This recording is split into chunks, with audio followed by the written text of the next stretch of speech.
السلام عليكم ورحمة الله وبركاته. السلام عليكم ورحمة الله وبركاته. الحمد لله رب العالمين، والصلاة والسلام على سيد المرسلين وعلى آله وصحبه أجمعين. اللهم صل على محمد النبي عدد من صلى عليه من خلقك. اللهم صل على محمد النبي كما ينبغي لنا أن نصلي عليه. اللهم صل على محمد النبي كما أمرتنا أن نصلي عليه وعلى آله وصحبه وسلم. أعوذ بالله من الشيطان الرجيم.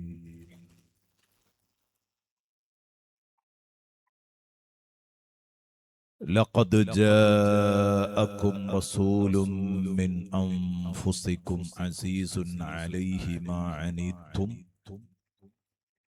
حريص عليكم بالمؤمنين رؤوف رحيم. صدق الله مولانا العظيم، وصدق وبلغ رسوله النبي الكريم، ونحن على ذلك من الشاهدين الشاكرين، والحمد لله رب العالمين.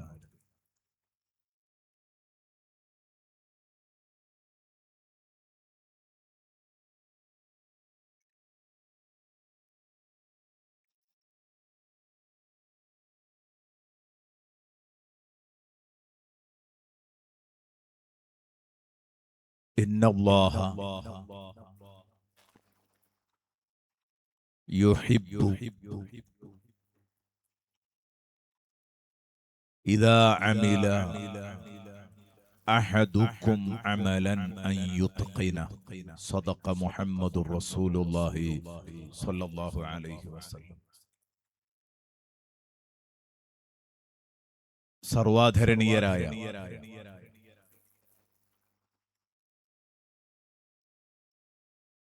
പണ്ഡിത സുഹൃത്തുക്കളെ, ഗുരു ശ്രേഷ്ഠരെ, അള്ളാഹുവിന്റെ മഹത്തായ അനുഗ്രഹത്താൽ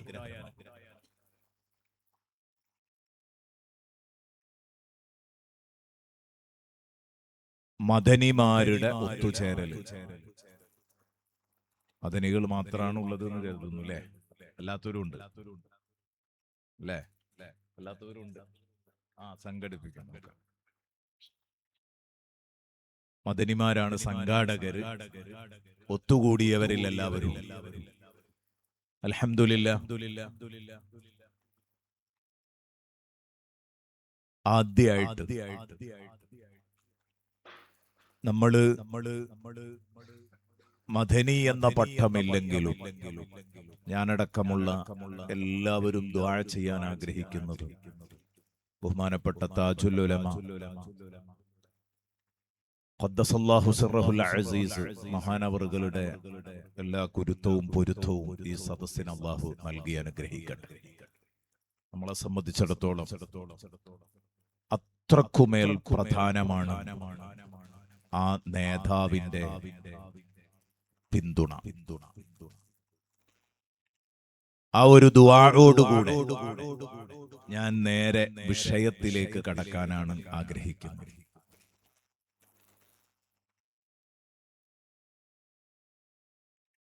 ഉസ്താദുമാരായ നമ്മൾ എല്ലാവരും ലീഡർമാരാണ്, നേതാക്കളാണ്. പരിശുദ്ധ ഇസ്ലാമിലെ ലീഡർഷിപ്പ് എന്ന് പറയുന്നത് അതൊരു ടൈറ്റിലല്ല, മറിച്ച് അത് ഭാരിച്ച ഒരമാനത്താണ്, ഉത്തരവാദിത്തം. നമ്മളൊരു മദനിയായി അല്ലെങ്കിൽ സഖാഫിയായി സഅദിയായി. ഇനി സനദും ബിരുദവും ഒന്നുമില്ലെങ്കിലും ഒരു ഉസ്താദ് എന്ന് 4 കുട്ടികള് അല്ലെങ്കിൽ ഒരു മഹല്ലത്തിലെ ജനങ്ങള് നമ്മെ വിളിക്കുന്ന ഒരവസ്ഥയുണ്ടെങ്കിൽ, ഉസ്താദ് എന്ന് ചേർത്ത് വിളിക്കുന്ന ഒരവസ്ഥയുണ്ടെങ്കിൽ, ആ ലീഡർഷിപ്പ് ഒരു ചെറിയ സംഭവമല്ല. അതൊരു വലിയ മസ്ഊലിയത്താണ്, അമാനത്ത്, ഭാരിച്ച ഉത്തരവാദിത്തമാണ്. ആ ഉത്തരവാദിത്തം അതിൻ്റെതായ ബോധത്തോടെ നിർവഹിക്കാൻ നമ്മൾ ഓരോരുത്തരും തയ്യാറാവണം. ഇതാണ് ഈ വിഷയ സംബന്ധമായി ആദ്യമായി ഉണർത്താനുള്ളത്.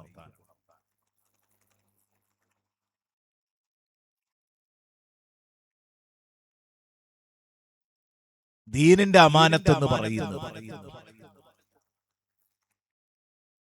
അത് നമ്മൾ ഏറ്റെടുത്ത സംഭവമാണ്.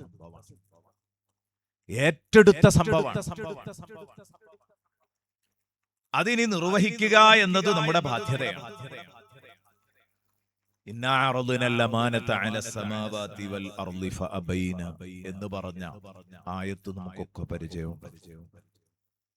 ആ അമാനത്ത് എന്താണ് എന്ന കാര്യത്തിൽ പണ്ഡിതന്മാര് വിഭിന്ന അഭിപ്രായങ്ങളിലൂടെ കടന്നുപോയപ്പം എല്ലാ പണ്ഡിതന്മാരും പറയുന്നത് ഒന്നിലേക്ക് കേന്ദ്രീകരിക്കാൻ പറ്റുന്ന രൂപത്തിൽ ഇതിനെ ജംഅ് ചെയ്യുമ്പോൾ തക്ലീഫ് എന്ന തഫ്സീറാണ് കൂടുതൽ യോജിക്കുക അമാനത്തിന്. കാരണം ആകാശങ്ങളോ ഭൂമികളോ പർവ്വതങ്ങളോ ഇവിടെയുള്ള മനുഷ്യേതര ജന്തുക്കളൊന്നും അമാനത്ത് ഏറ്റെടുക്കാൻ തയ്യാറായിട്ടില്ല.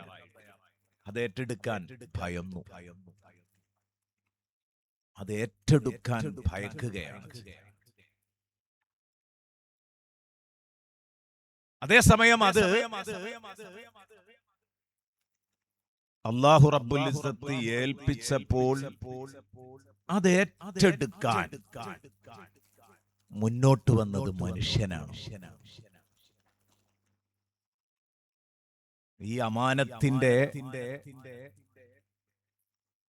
അന്തിമ ഫലം എന്തായിരിക്കും? തക്ലീഫ് ഏറ്റെടുക്കുക എന്ന് പറഞ്ഞാൽ അള്ളാഹുവിന്റെ വിധി വിലക്കുകൾ അനുസരിച്ച് ജീവിച്ചോളാം എന്ന് അള്ളാഹുവിനോട് ഉത്തരവാദിത്തം ഏറ്റെടുക്കല. ഞങ്ങൾക്ക് അനുസരിക്കാനും അനുസരിക്കാതിരിക്കാനുമുള്ള ഒരവസ്ഥാവിശേഷം നൽകിയിട്ട് ഞങ്ങൾ അനുസരിച്ചോളാം എന്ന് പറയുന്ന വലിയൊരു തലമാണല്ലോ തക്ലീഫ്, ഈ അമാനത്ത്. അതേസമയം ഇവിടുത്തെ ആകാശവും ഭൂമിയും മലയും കല്ലും മുള്ളും ഒക്കെ പറഞ്ഞത് ഞങ്ങളെ നീ എന്തിനു വേണ്ടിയാണോ സൃഷ്ടിച്ചത്, ആ സൃഷ്ടിച്ച സംഗതി അത് ഓട്ടോമാറ്റിക്കലി അങ്ങനെ നടന്നോട്ടെ, നിർബന്ധിതമായി ഞങ്ങളെ കൊണ്ട് നടത്തിക്കുക. ഞങ്ങൾക്കായിട്ടൊരു ഇഷ്ടാനിഷ്ടം വേണ്ട, അതാണ് അവര് പറഞ്ഞത്. മനുഷ്യൻ പറഞ്ഞു അങ്ങനെ ഒരു ഇഷ്ടാനിഷ്ടം വെച്ച് തന്നാൽ അത് ഞങ്ങൾ കൈകാര്യം ചെയ്തോളാം. അപ്പൊ ആ ഏറ്റെടുപ്പ് ഒരു ദുൽമും ജഹലുമാണോ? അല്ലല്ലോ, ഏറ്റവും ഉയർന്ന ലെവലിലേക്കാണ് അത് ഉയരുക. പിന്നെ ഈ ആയത്തിന്റെ അവസാനം വക്കാനൽ ഇൻസാനു വലൂമൻ ജഹൂല എന്ന് പറഞ്ഞിട്ടുണ്ടല്ലേ. ഇത് ഏറ്റെടുത്ത് മനുഷ്യൻ വലിയ അക്രമിയും വിവരദോഷിയുമായി എന്നല്ല അതിന്റെ അർത്ഥം. അങ്ങനെ അർത്ഥം പറയുമ്പോഴാണ് മനുഷ്യൻ ചെയ്തത് ഒരു വലിയ വിഡ്ഢിത്താന്ന് മനസ്സിലാകുക. അങ്ങനെയല്ല. ദുൽമും ജഹലും വരുന്നവനാണ് മനുഷ്യൻ, അവനെ തക്ലീഫ് ഏറ്റെടുക്കുന്നതിൽ അർത്ഥമുള്ളൂ, അതാണ് അതിന്റെ അർത്ഥം. അതുകൊണ്ടാണ് ബഹുമാനപ്പെട്ട പണ്ഡിതന്മാരൊക്കെ അവിടെ വക്കാനൽ ഇൻസാനു വലൂമൻ ജഹൂല എന്ന് പറഞ്ഞിടത്ത് എല്ലാവരും തഹ്ഖീഖുള്ള ആളുകൾ വളരെ കൃത്യമായിട്ട് അതിനെ വേർതിരിച്ചെഴുതിയത് കാണാം. ഐ മിൻ ശഅ്നിഹി അയ്യകൂന വലൂമൻ ജഹൂല. വലൂമുൻ ജഹൂലുമാകൽ സ്വാഭാവികതയായി മാറിയ മനുഷ്യനെ ആ ഉത്തരവാദിത്തം ഏറ്റെടുക്കാൻ പറ്റുള്ളൂ. അങ്ങനെയാണ് ആ ഉത്തരവാദിത്തം ഏറ്റെടുത്തപ്പം മനുഷ്യൻ ഏറ്റവും ഉയർന്നവനായി മാറിയത്. അപ്പോൾ ആ തക്ലീഫിന്റെ ഉത്തരവാദിത്തം ഏറ്റെടുക്കാത്ത ആളുകളെക്കാൾ ഉയരുകയാണ്. അതുകൊണ്ടാണ് ഇന്നല്ലദീന ആമനൂ വഅമിലുസ് സാലിഹാത്തി എന്ന് പറഞ്ഞിട്ട് വിശുദ്ധ ഖുർആൻ മുഅ്മിനീങ്ങളെ സംബന്ധിച്ച് പറഞ്ഞപ്പോ ഉലൈക ഹും ഖൈറുൽ ബരിയ എന്നാ പറഞ്ഞത്. സൂറത്തുൽ ബയ്യിനയിൽ മുഅ്മിനീങ്ങളെ കുറിച്ച് അല്ലാഹു പറഞ്ഞതനുസരിച്ച് ജീവിക്കുന്നവരെ പറ്റി പറഞ്ഞത് സൃഷ്ടികളിൽ ഏറ്റവും അത്യുത്തമരെന്നാണ്. തെറ്റും കുറ്റവും വന്നു പോകുന്ന മനുഷ്യൻ തന്നെ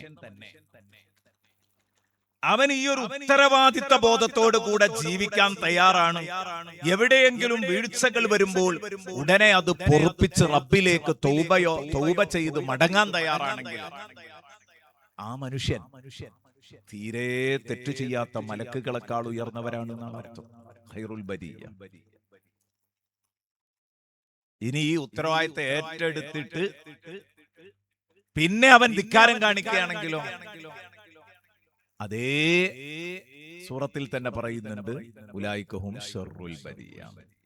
അവരുടെ അവസ്ഥ അങ്ങനെയായിരിക്കും. കാരണം ഏറ്റെടുത്തിട്ട് അത് പൂർത്തിയാക്കാത്തവരാണ്. അപ്പൊ അവിടെയാണ് മനുഷ്യൻ ഏറ്റെടുത്ത ഈ ഉത്തരവാദിത്വം, അമാനത്ത്, ദീനനുസരിച്ച് ജീവിച്ചു കൊള്ളാം എന്ന അമാനത്ത്, ആ അമാനത്ത് ദീനിന്റെ അഹിലുകാരുടെ ഉന്നത ശ്രേണിയിലേക്ക് കയറി നിന്ന് നമ്മൾ തലപ്പാവ് വെച്ച് നീളംകുപ്പായോട്ട് വെള്ളയും ധരിച്ച് നമ്മളത് ഏറ്റെടുത്തു. അതുകൊണ്ട് ലീഡർഷിപ്പ് ഒരലങ്കാരമായി കണക്ക് കൂട്ടരുത്, അതൊരു ഭാരിച്ച ഉത്തരവാദിത്താണ് എന്നാണ് ഞാൻ ആദ്യമായിട്ട് എന്റെ പ്രിയപ്പെട്ട സുഹൃത്തുക്കളോട് പറഞ്ഞത്. അവിടെ നമ്മൾ ഉൾക്കൊള്ളേണ്ട ഒരു ഒന്നാമത്തെ പാഠം എന്താണെന്ന് ചോദിച്ചാൽ, ഒരു ലീഡർ, ഞാൻ ഈ ലീഡർ എന്ന് പറയുന്നത് ഒരു ആലിം ലീഡർ ആയിരിക്കും. ഏതെങ്കിലും തരത്തിൽ ഇനി ഏതൊരാളും ലീഡറാണ് എന്നുള്ളതാണ്. ആലിമോ ആവണ്ട, നിങ്ങൾ നിങ്ങളുടെ നാട്ടിലെ പച്ചയായ അവാമുനാസിനോട് പറയുകയാണെങ്കിലും ഞാൻ പറഞ്ഞ ഈ കാര്യം പറയാം, അവരും ലീഡർമാരാണ്. കാരണം മുഅ്മിനീങ്ങളൊക്കെ ദിനേന പ്രാർത്ഥിക്കാൻ വേണ്ടി അല്ലാഹു പഠിപ്പിച്ച ഏറ്റവും പ്രധാനപ്പെട്ട പ്രാർത്ഥന ഏതാ? റബ്ബനാ ഹബ് ലനാ മിൻ അസ്വാജിനാ വദുരിയാതിനാ ഖുർറത അഅ്യുനിൻ വജഅൽനാ ലിൽ മുത്തഖീന ഇമാമാ. ഒരു വിദ്യാഭ്യാസവും ഇല്ലാത്ത നമ്മുടെ നാട്ടിലെ കുഗ്രാമത്തിൽ ജീവിക്കുന്ന, ഏതോ ഒരു കുഗ്രാമത്തില് കഷ്ടപ്പെട്ട് പണിയെടുത്ത് ജീവിതത്തിന്റെ രണ്ടറ്റം കൂട്ടിമുട്ടിച്ച് മക്കളെ പോറ്റാൻ കഷ്ടപ്പെടുന്ന ഒരു ഉപ്പ, ആ ഉപ്പയും ഇമാമാണ്. ആ ഉപ്പയും ഇമാമാവാൻ ദുആ ചെയ്യണം എന്നാ പറഞ്ഞത്. ചെറുപ്പത്തിൽ നിങ്ങളൊക്കെ ഓതി പഠിക്കുന്ന കാലത്ത് ഇമാമ് നിൽക്കുന്ന സമയത്ത് ഈ പ്രാർത്ഥന ചൊല്ലിയപ്പോ നിങ്ങൾക്ക് മനസാക്ഷിക്കുത്തുണ്ടായിരുന്നോ എന്നറിയില്ല. ഞാൻ ചിന്തിക്കുന്നത്, ഒരു അൽഫിയ പത്തൊൽമീനൊക്കെ ഓതുന്ന സമയത്ത് ഉസ്താദുമാര് പിടിച്ച് ഇമാമ് നിർത്തും. അങ്ങനെ ഇമാമ് നിർത്തുമ്പോ ഈ ദുആ നടത്തുമ്പോ അങ്ങനെ ചിന്തിച്ചിരുന്നു, പഠിച്ചോൻ എന്താ ഈ ദുആ ഇറക്കുന്നത്? നിങ്ങൾക്ക് തോന്നിയോ? അന്ന് നമുക്ക് തോന്നുന്ന കുട്ടിക്കാലത്തുള്ള ശൈശവ ദശയിൽ തോന്നുന്ന ഒരു സംഗതിയാണ്. റബ്ബനാ ഹബ് ലനാ മിൻ അസ്വാജിനാ വദുരിയാതിനാ ഖുർറത അഅ്യുൻ. ഞങ്ങളുടെ ഇണകളിലും ഞങ്ങളുടെ മക്കളിലും. അവിടുത്തെ അസ്വാജിന്റെ അർത്ഥം ഭാര്യമാരെന്ന് മാത്രമല്ല കേട്ടോ, അസ്വാജ് ഇണകളാണ്. കാരണം അത് ആണുങ്ങളും ദ്വാരക്കണ്ട പെണ്ണുങ്ങളും ദ്വാരക്കണ്ട. ആണുങ്ങൾ ദ്വാരക്കുമ്പോ പെണ്ണുങ്ങൾ നാവും, ഭാര്യമാര് നാവും. പെണ്ണുങ്ങൾ ദ്വാരക്കുമ്പോ ഭർത്താക്കന്മാരും നാവും. അപ്പൊ ഞങ്ങളുടെ ഇണകളിലും ഞങ്ങളുടെ മക്കളിലും ഞങ്ങൾക്ക് പരമാനന്ദം നൽകണം, കൺകുളിർമ നൽകണം എന്ന് പറഞ്ഞാൽ അതിന്റെ അർത്ഥം എല്ലാവർക്കും അറിയാം. ഞങ്ങളെ കുടുംബത്തിലും മക്കളിലും കാണാൻ സുഖമില്ലാത്ത ഒരു സംഗതിയും കാണിക്കരുത്, കേൾക്കാൻ സുഖമില്ലാത്ത ഒരു വാർത്തയും കുടുംബത്തെ ചൊല്ലിയും മക്കളെ ചൊല്ലിയും ഞങ്ങളെ കേൾപ്പിക്കരുത്. ഇതാണിപ്പോ റബ്ബനാ ഹബ് ലനാ മിൻ അസ്വാജിനാ വദുരിയാതിനാ ഖുർറത അഅ്യുൻ എന്ന് പറഞ്ഞു. അത് കഴിഞ്ഞിട്ട് പിന്നെ ദ്വാരക്കാണ് വജഅൽനാ ലിൽ മുത്തഖീന ഇമാമാ. അല്ലാഹുവേ ഞങ്ങളെ ഭക്തന്മാരുടെ ലീഡർമാരാക്കണേ. അതിലാണ് എനിക്കൊക്കെ കുട്ടിക്കാലത്ത് ഇങ്ങനെ തോന്നിയിരുന്നു, മുത്തക്കിയാക്കണേ നല്ല ദ്വാരക്കണേ. അങ്ങനെ ദ്വാരക്കുകയാണെങ്കിൽ അതിലൊരു അത്ഭുതമല്ല. എങ്ങനെങ്കിലും ജസ്റ്റ് തഖ്വയുള്ളവരാക്കി തരണേ. മുത്തക്കിയാക്കി തരാനല്ല ദ്വാരക്കുന്നത്, ഇമാമുൽ മുത്തഖീനാവാൻ, മുത്തഖീങ്ങളുടെ നേതാവാകാൻ. താജുൽ ഉലമ തങ്ങൾ വജഅൽനാ ലിൽ മുത്തഖീന ഇമാമ എന്ന് ദ്വാരക്കുകയാണെങ്കിൽ അതിന് നല്ല അർത്ഥമുണ്ട്. സുൽത്താനുൽ ഉലമ ദുആ ചെയ്യുകയാണെങ്കിൽ നല്ല അർത്ഥം കാണുന്നുണ്ട്. നൂറുൽ ഉലമ ദ്വാരക്കുകയാണെങ്കിൽ നല്ല അർത്ഥം കാണുന്നുണ്ട്. കാരണം ലക്ഷക്കണക്കിന് അനുയായികളുള്ള നേതാക്കള് അവരങ്ങനെ ദ്വാരക്കുമ്പോ അതിനൊരു അർത്ഥം. എന്താണ് ആ അർത്ഥം? പടച്ചോനെ, എന്നെ നേതാവായി വായിച്ച കുറെ മനുഷ്യന്മാരുണ്ട് ഇവിടെ, ഒരുപാട് അനുയായികൾ. ആ അനുയായികളെ മുഴുവനും നീ മുത്തഖീങ്ങളാക്കി തരണേ എന്നാണ് അതിന്റെ അർത്ഥം. അപ്പൊ ഞാൻ സ്വാഭാവികമായിട്ട് മുത്തഖീങ്ങളുടെ ലീഡറാകും. എന്റെ അനുയായികൾ മുഴുവൻ അങ്ങ് മുത്തഖീങ്ങളായാൽ ഞാൻ ഇമാമുൽ മുത്തഖീനാവും. അപ്പൊ എന്നെ ഡിപ്പെൻഡ് ചെയ്ത് ജീവിക്കുന്നവരെ, എന്റെ ആശ്രിതരെ, എന്റെ അനുയായികളെ നീ മുത്തഖിയാക്കി തരണേ, മുത്തഖീങ്ങളാക്കി തരണേ എന്നാണല്ലോ ഇപ്പൊ ഈ പറയുന്നത്. ഇത് താജുൽ ഉലമക്കും സുൽത്താനുൽ ഉലമക്കും നൂറുൽ ഉലമക്കും മാത്രം പറ്റിയ ദുആ അല്ല, അല്ലെങ്കിൽ ഒരു മഹല്ലിലെ ഖാദിയാർക്ക് മാത്രം പറ്റിയതല്ല, ഒരു മുദരിസിന് മാത്രം പറ്റിയതല്ല. ഞാൻ പറയുന്നത് കേവലം ഒരു ഭാര്യയും 4 മക്കളും അല്ലെങ്കിൽ 3 മക്കളും ഉള്ള ഒരു ഉപ്പക്കും ഉമ്മക്കും ഒക്കെ ചേർന്ന ദുആണ്. എനിക്കിപ്പോ 4 മക്കളും, 2 ആണും 2 പെണ്ണും. ഞാൻ ദ്വാരക്കാണ്. വജഅൽനാ ലിൽ മുത്തഖീന ഇമാമ എന്ന് ദ്വാരന്നാൽ അതിന്റെ ഒന്നാമത്തെ അർത്ഥം എന്റെ ഭാര്യയെയും 4 മക്കളെയും നീ മുത്തഖീങ്ങളാക്കി തരണം. അതിലിപ്പോ കിബറൊന്നുമില്ലല്ലോ. ഏത് ഞാൻ എന്റെ പൊരയിലെ ഇമാമ എന്ന് പറയുന്നതിൽ കിബറൊന്നുമില്ലല്ലോ. നമുക്കൊക്കെ അങ്ങനെ തന്നെയാണ്, എല്ലാരും പൊരയിലെ ഇമാമാണ്. അത് വേറൊരാളാണ് കാരണം ഞങ്ങൾ സമ്മതിക്കൂല. ബാക്കിയുള്ളവർക്കൊക്കെ ഞങ്ങൾ ആ തവാദു കാട്ടാൻ തയ്യാറാവും. അപ്പൊ എന്നെ മുത്തഖീങ്ങളുടെ ഇമാമാക്കണം എന്ന് പറഞ്ഞാൽ എന്റെ കെട്ടിയോളി 4 മക്കളിൽ ദീനനുസരിച്ച് ജീവിക്കുന്നവരാക്കി തന്നാൽ 5 മുത്തഖീങ്ങളുടെ ഇമാമ് ഞാനാവും. ആ ദുആ പടച്ചോൻ സ്വീകരിച്ചു കിട്ടിയാൽ 5 മുത്തഖീങ്ങളുടെ ഇമാമ് ഞാനാവും. വജഅൽനാ ലിൽ മുത്തഖീന ഇമാമ. ഇതാ ഞാൻ പറഞ്ഞ ഈ ലീഡർഷിപ്പ് നമ്മൾ പടച്ചോനോട് ദ്വാരന്ന് വാങ്ങിയ ഒരു സംഭവം. അത് അല്ലാഹു തആല ദുആ കബൂലാക്കുന്നതിനനുസരിച്ച് 5-ൽ നിന്ന് 500, 50-ലേക്ക്, 50-ൽ നിന്ന് 500-ലേക്ക്, 500-ൽ നിന്ന് 5000-ലേക്ക്, 5000-ൽ നിന്ന് 5 ലക്ഷത്തിലേക്ക് അങ്ങനെ അങ്ങോട്ട് ഉയരുന്നത് ഈ മുത്തഖീങ്ങളുടെ വൃന്ദം. അവിടെയാണ് സുൽത്താനുൽ ഉലമയും താജുൽ ഉലമയും നൂറുൽ ഉലമയും ഒക്കെ കൻസുൽ ഉലമയും ഒക്കെ രൂപപ്പെടുന്നത്. ആ ദുആ അല്ലാഹു എത്ര വിശാലായിട്ട് സ്വീകരിക്കുന്നു അതിനനുസരിച്ച് അല്ലാഹു മുത്തഖീങ്ങളായ അനുയായികളെ നമുക്ക് ഇങ്ങനെ നൽകും. അപ്പൊ എനിക്ക് പറയാനുള്ളത്, എന്റെ പ്രിയപ്പെട്ട ഉലമാക്കളെ, നിങ്ങളോട് ഉണർത്താനുള്ളത് ആലിമീങ്ങളായ നമ്മുടെ ഒന്നാമത്തെ ബാധ്യത ലീഡർഷിപ്പ് ഉത്തരവാദിത്തമാണെന്ന് തിരിച്ചറിയുകയും എന്നിട്ട് ആ ഉത്തരവാദിത്തം നിർവഹിക്കാൻ ആവശ്യമായ ഘടകങ്ങൾ എന്താണെന്ന് പരിശോധിക്കുകയുമാണ് വേണ്ടത്. ഒരു മതപണ്ഡിതന്റെ ആദ്യത്തെ ഉത്തരവാദിത്തം റബ്ബാനിയത്തിന്റെ ഉത്തരവാദിത്തം, റബ്ബാനിയത്തിന്റെ ഉത്തരവാദിത്തമാണ്. ശുദ്ധ ഖുർആൻ പറഞ്ഞു, വലാകിൻ കൂനൂ റബ്ബാനിയീന ബിമാ കുൻതും തുഅല്ലിമൂനൽ കിതാബ. ബാക്കി എന്താ? വബിമാ കുൻതും തദ്റുസൂൻ അല്ലേ? വബിമാ കുൻതും ഉണ്ടോ? വീണ്ടും ഉണ്ട്. വബിമാ കുൻതും തദ്റുസൂൻ. എന്താണ് ആ പറഞ്ഞത്? അതിന്റെ മുമ്പ് വിഷയം വളരെ ഭംഗിയായിട്ട് പറയുന്നുണ്ട്. അല്ലാഹു ഒരാൾക്ക് ഇൽമും ഹിക്മത്തും നുബുവത്തും കൊടുത്താൽ, അതാണ് അതിന്റെ മുമ്പ് പറയുന്ന വിഷയം. അള്ളാഹു ഒരാൾക്ക് ഇൽമ്, നുബൂവത്ത്, ഹിക്മത്ത് ഇതൊക്കെ കൊടുത്തു കഴിഞ്ഞാൽ അതിലിപ്പോ നുബൂവത്ത് അമ്പിയാക്കൊക്കെ ഉണ്ടാവുള്ളൂ. അൽ ഉലമാഉ വറസത്തുൽ അംബിയ എന്ന് പറഞ്ഞ ഉലമാവിന് നുബൂവത്ത് ഉണ്ടാവില്ല, ഇൽമും ഹിക്മത്തും ഉണ്ടാവും.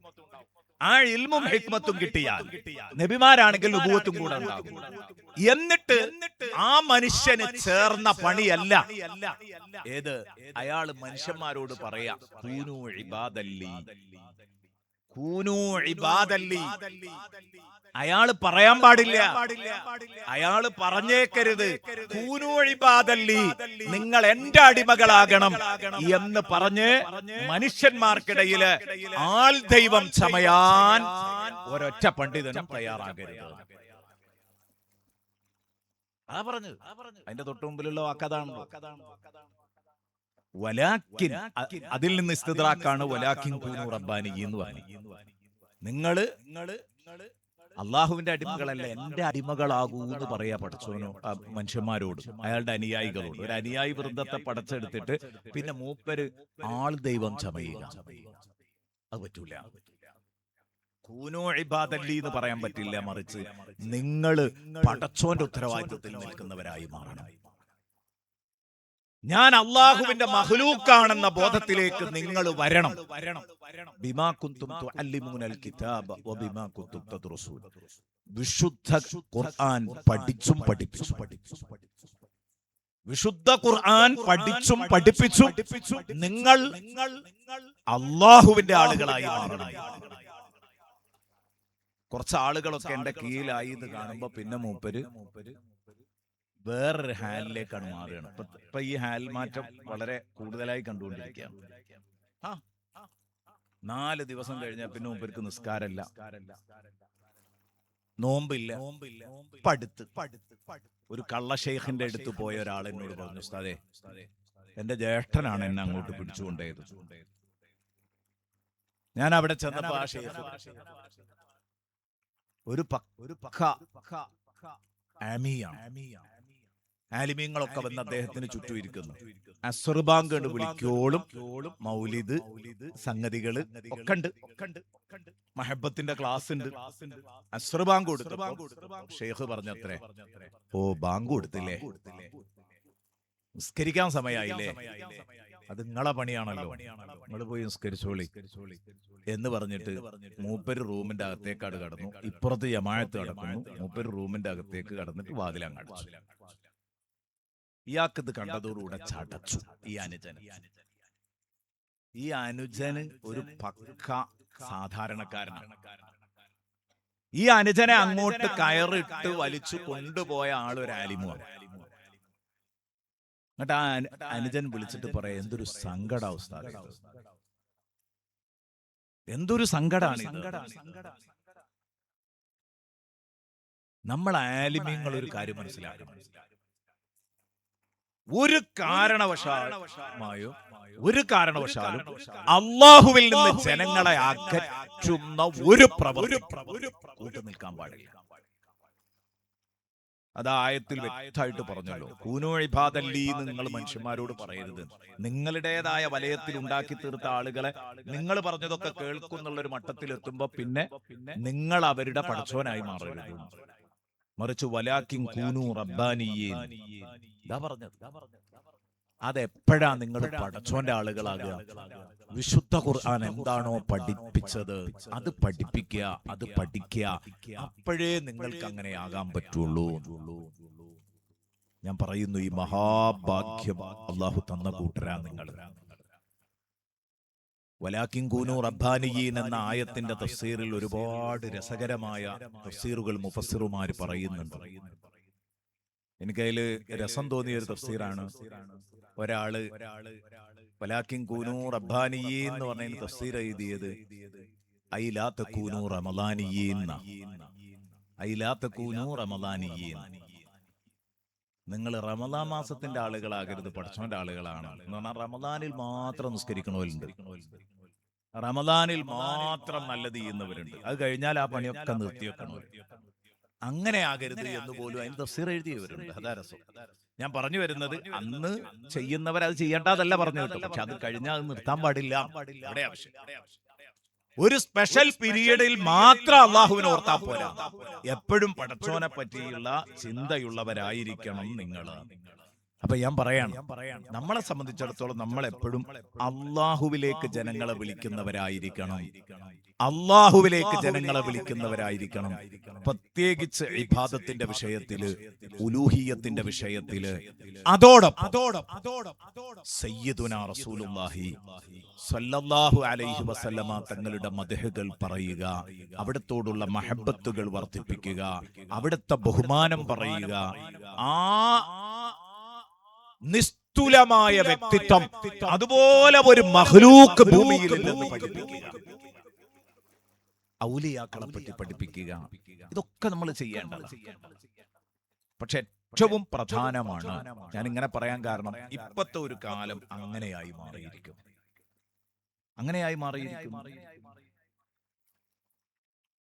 ജനങ്ങൾ തെറ്റിദ്ധരിച്ചു പോകുന്ന ഒരവസ്ഥയിലേക്ക് കാര്യങ്ങൾ നീങ്ങുന്നുണ്ട്. വളരെ അതാരെങ്കിലും എവിടെന്നെങ്കിലും പറയുകയാണെങ്കിൽ നമ്മൾ പോലും അതിനെതിരായിട്ട് സംസാരിക്കുന്ന ഒരവസ്ഥയിലേക്ക് എത്തിപ്പോകാൻ പാടില്ല. നമ്മൾ ശർഹുൽ അഖായിദ് ഓതി പഠിച്ചവരാ, നമ്മൾ അഖീദയുടെ കിതാബുകൾ ഓതി പഠിച്ചവരാ. അതുകൊണ്ട് റബ്ബാനിയത്തിൽ നിന്നുള്ള ഒരു പിന്മാറ്റം ഒരാലിമിന് ഉണ്ടാവാൻ പാടില്ല. അതേസമയം ഇഷ്കും മഹബത്തും അയാളുടെ ഖൽബിൽ നിറഞ്ഞു നിൽക്കണം.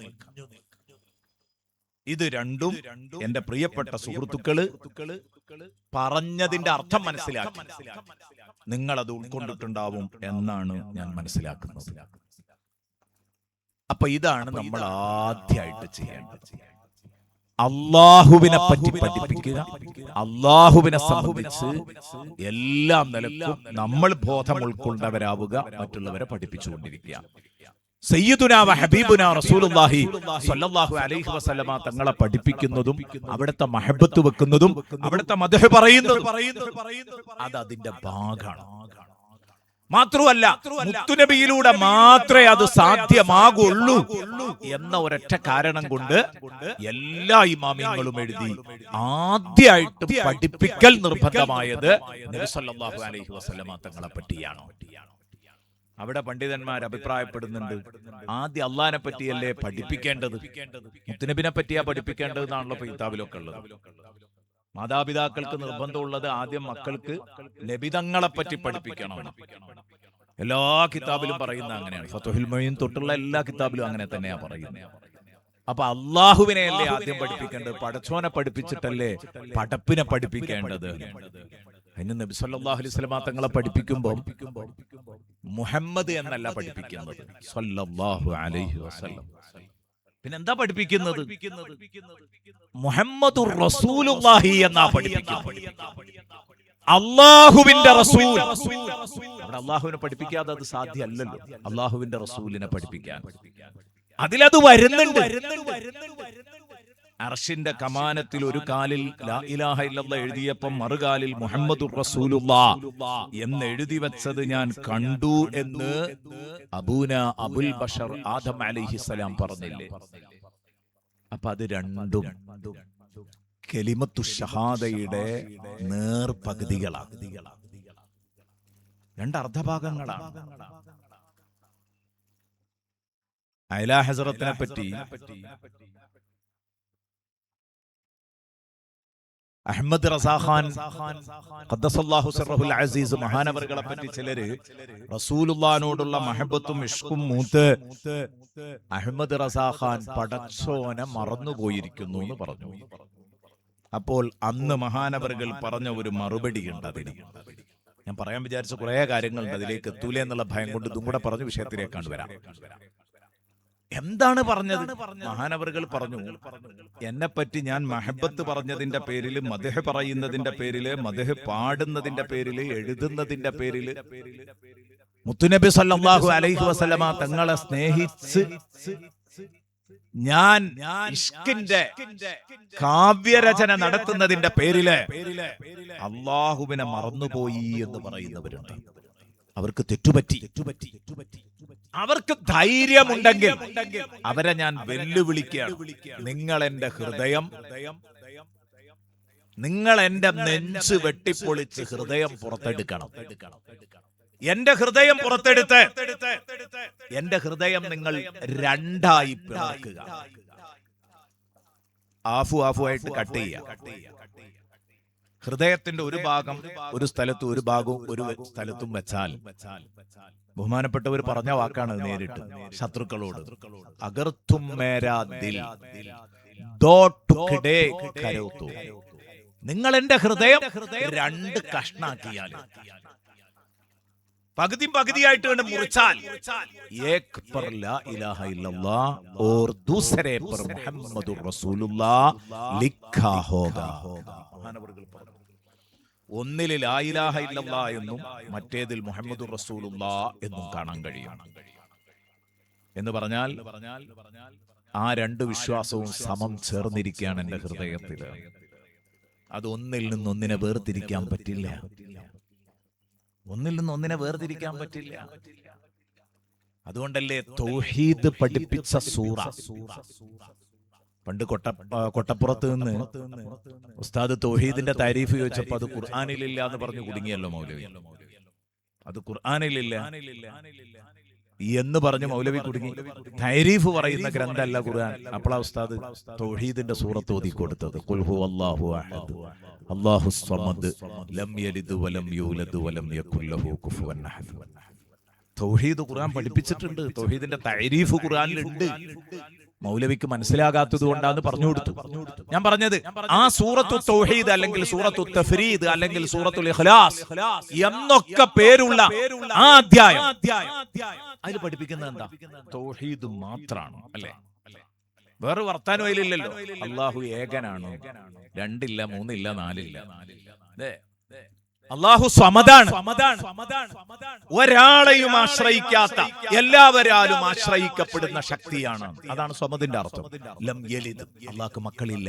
വലം യൂലദ്, അല്ലാഹുവിന് മാതാപിതാക്കളുമില്ല. വലം യകുൽ ലഹു കുഫുവൻ അഹദ്, അല്ലാഹുവിന് ഈ പ്രപഞ്ചത്തിൽ ഒരു സാമ്പിളും ഇല്ല. ഇതാണ് ഇപ്പോ ഇതിന്റെ ആകത്തുക. പദാനുപദ അർത്ഥം പറഞ്ഞതല്ല, തഫ്സീർ പറഞ്ഞതാണ്. മനസ്സിലായിട്ടുണ്ടാവും.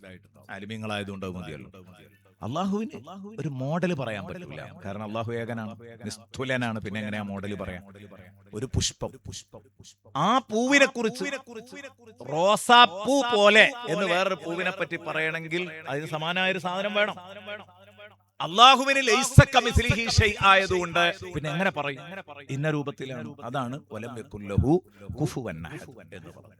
അപ്പൊ ഏതാവട്ടെ, അതിൽ ഇലാ ഉലൂഹിയത്തിന്റെ എല്ലാ ഘടകങ്ങളും ഒത്തുചേർന്ന ഒരു അധ്യായമാണ്. ഞാൻ പറഞ്ഞത് തൗഹീദ് മാത്രം പറയാൻ വേണ്ടി അള്ളാഹു ഒരു ആയത്ത് അവതരിപ്പിക്കുകയും ബഹുമാനപ്പെട്ട പണ്ഡിതന്മാര് അതിനെ സൂറത്തു തൗഹീദ് എന്ന് വിളിക്കുകയും ചെയ്തിട്ടുണ്ടെങ്കിൽ ആ സൂറത്തു തൗഹീദ് തുടങ്ങിയത് ഖുൽ കൊണ്ടാണ്. ഖുൽ എന്നത് തൗഹീദല്ല, അത് റിസാലത്താണ്. ഖുൽ എന്ന് പറഞ്ഞ റിസാലത്തല്ലേ, തൗഹീദല്ലല്ലോ. നബിയെ തങ്ങൾ പറയണം. കാരണം തങ്ങൾ പറഞ്ഞിട്ടേ ലാ ഇലാഹ ഇല്ലല്ലാഹ് മനുഷ്യന്മാർക്ക് തിരിയുള്ളൂ. തങ്ങൾ പറഞ്ഞു കൊടുക്കണം. അപ്പൊ ജനങ്ങൾക്ക് ആ പറയാനുള്ള ഉത്തരവാദിത്വം ഏൽപ്പിക്കുകയാണ്. അത് റിസാലത്താണ്. എന്ന് പറഞ്ഞാൽ റിസാലത്തും തൗഹീദും മാറ്റിവെക്കാൻ പറ്റൂല. റിസാലത്തിൽ നിന്നേ തൗഹീദിലേക്ക് കയറാൻ പറ്റുള്ളൂ. ബഹുമാനപ്പെട്ട ആശിഖുർ റസൂൽ ബാപ്പു തിരുരങ്ങാടി ബാപ്പു എല്ലാവർക്കും പരിചയം ഉണ്ടല്ലോ അല്ലെ? തിരുരങ്ങാടി ബാപ്പു ഉസ്താദ് വലിയ ആശിഖുർ റസൂലാണ്. എത്ര കവിതകളാണ് മഹാനവറുകൾ എഴുതിയത്. മുത്തുനബി സല്ലല്ലാഹു അലൈഹി വസല്ലമ തങ്ങളുടെ മദഹുകള്. വലിയ കവിയാ, നിമിഷ കവിയാ. അതും ഇരുതല മൂർച്ചയുള്ള പദങ്ങളാണ്.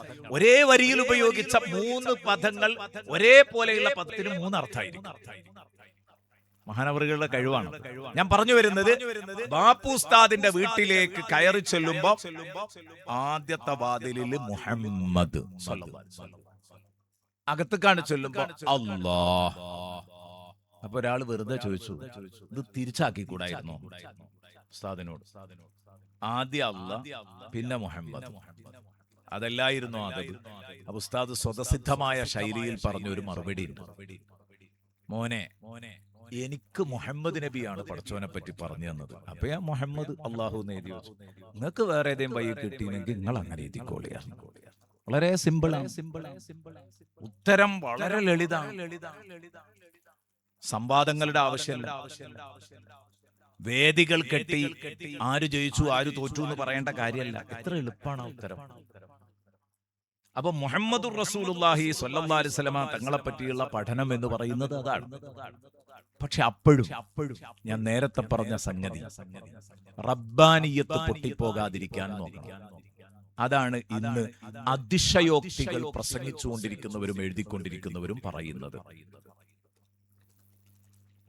ഞാനിത് പറയുന്നത് ഇന്നത്തെ കാലഘട്ടത്തിൽ നമ്മൾ വളരെ സൂക്ഷിച്ച് സംസാരിക്കണം. ഉസ്താദുമാരായ നിങ്ങൾക്ക് തുഹമത്തുണ്ടാകുന്ന ഒരു തരത്തിലുള്ള പ്രഭാഷണവും നമ്മുടെ നാവിൽ നിന്ന് വരാതിരിക്കാൻ നോക്കണം എന്ന് പ്രത്യേകം പ്രിയപ്പെട്ട സുഹൃത്തുക്കളോട് ഓരോരുത്തരോടും ഉണർത്തുകയാണ്.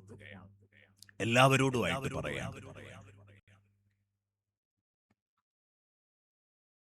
ഒരു ലീഡറാണ് ആലിമിനെ സംബന്ധിച്ചിടത്തോളം അദ്ദേഹത്തിന്റെ ജീവിതത്തിൽ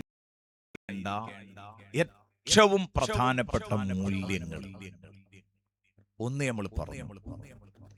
ഇനിയൊരു മനുഷ്യന്റെ ജീവിതത്തിൽ ഉണ്ടായിരിക്കേണ്ട ഏറ്റവും പ്രധാനപ്പെട്ട ഗുണം, പ്രത്യേകിച്ച് ഒരു ആലിമിന്, ഏതൊരു മനുഷ്യനും വേണ്ടതാട്ടോ, ഒരാലിമിന് നിർബന്ധമായിട്ട് ഉണ്ടായിരിക്കേണ്ടത് തവാദു എന്ന ഏറ്റവും വലിയ ഗുണമാണ്. വിനയം. വിനയത്തിന് അഴുതൂപായിരിക്കണം. വിനയമാണ് ഒരു ആലിമിന്റെ സൗന്ദര്യം. ആ വിനയല്ലെങ്കിൽ വിമർശനം സഹിക്കാൻ പറ്റൂല. ആ വിനയമില്ലെങ്കിൽ പാവപ്പെട്ടവരെ ഉൾക്കൊള്ളാൻ കഴിയില്ല. ആ വിനയമില്ലെങ്കിൽ നമ്മളെ കാണുമ്പോൾ എഴുന്നേറ്റ് നിൽക്കണമെന്ന് നമ്മൾ മനസ്സിൽ കണ്ടവര് നമ്മൾ കടന്നു ചെല്ലുമ്പോ എഴുന്നേറ്റ് നിന്നില്ലെങ്കിൽ മനസ്സിൽ വിഷമം ഉണ്ടാവും. വിനയം ഉണ്ടെങ്കിൽ ആ വിഷമം ഉണ്ടാവൂല. നിർബന്ധമാണ്. അതുകൊണ്ടാണ് ഒരു മനുഷ്യനുണ്ടായിരിക്കേണ്ട ഗുണഗണങ്ങൾ. അത് നിങ്ങൾക്ക് പരിശുദ്ധ റമദാനൊക്കെയാണല്ലോ വരുന്നത്. ഞാൻ പറയണം, നല്ല പ്രഭാഷകരായ ആളുകൾ കൂട്ടത്തിലുണ്ടാവും. അവരോടായി എനിക്ക് ഓർമ്മപ്പെടുത്താനുള്ളത്, കഴിയുമെങ്കിൽ നമ്മുടെ മഹല്ലത്തിൽ ജനങ്ങളെ ആത്മീയതയുടെ ചട്ടക്കൂട്ടിൽ ഒന്ന് വളർത്തിയെടുക്കാൻ ആഗ്രഹിക്കുന്നുണ്ടെങ്കിൽ അതിന് പറയാൻ പറ്റിയ ഏറ്റവും നല്ലൊരു സാധനം, അത് എന്റെ പ്രിയപ്പെട്ട സുഹൃത്തുക്കളോട് പ്രത്യേകം ഒന്ന് നമ്പർ ചെയ്ത് പറയാം. വിശദീകരിക്കാൻ ടൈം കിട്ടൂല, കാരണം അത്രമേൽ വിശദീകരിക്കേണ്ടതാണ്. ദിവസങ്ങളോളം പറയണം. വെറുതെ നമ്പർ ഇട്ടൊന്ന് പറയാം. 12 ഗുണങ്ങൾ ഒരു മനുഷ്യന്റെ ജീവിതത്തിൽ ഉണ്ടെങ്കിൽ മാത്രമേ പടച്ചോന്റെ അടിമയാകാൻ പറ്റുള്ളൂ, റബ്ബാനിയാകാൻ പറ്റൂ. 12 ഗുണം സൂറത്തുൽ ഫുർഖാന്റെ അവസാന ഭാഗത്തുള്ള വഇബാദുർ റഹ്മാനില്ലദീന യംശൂന അലൽ അർളി ഹൗനാ വഇദാ ഖാതബഹുമുൽ ജാഹിലൂന ഖാലൂ സലാമാ والذين يبيتون لربهم سجدا وقياما والذين يقولون ربنا اصرف عنا عذاب جهنم إن عذابها كان غراما إنها ساءت مستقرا ومقاما والذين إذا أنفقوا لم يسرفوا ولم يقتروا وكان بين ذلك قواما. അങ്ങനെ 12 എണ്ണം പറയുന്നു. റമദാനിലൊക്കെ നമുക്ക് ജനങ്ങൾക്ക് എത്ര ചെറുതായി എത്ര വിശദീകരിച്ചും പറയാൻ പറ്റിയ ഒരു ഭാഗമാണ്. ഞാൻ ഇതെന്തിനാ പറഞ്ഞതെന്ന് വെച്ചാല് 12 ഗുണങ്ങളിൽ 11 ഗുണം ഒരാൾക്ക് അയാൾ 100% അള്ളാന്റെ അടിമയാവില്ല. 100% പടച്ചോന്റെ അടിമയാകണമെങ്കിൽ 12 ഒത്തുചേർന്നിരിക്കും. ഒരു ഡസൻ ഗുണാണ് അവിടെ പറയുന്നത്. ഓരോന്നിങ്ങനെ എണ്ണിയാൽ 12 എണ്ണം കിട്ടും.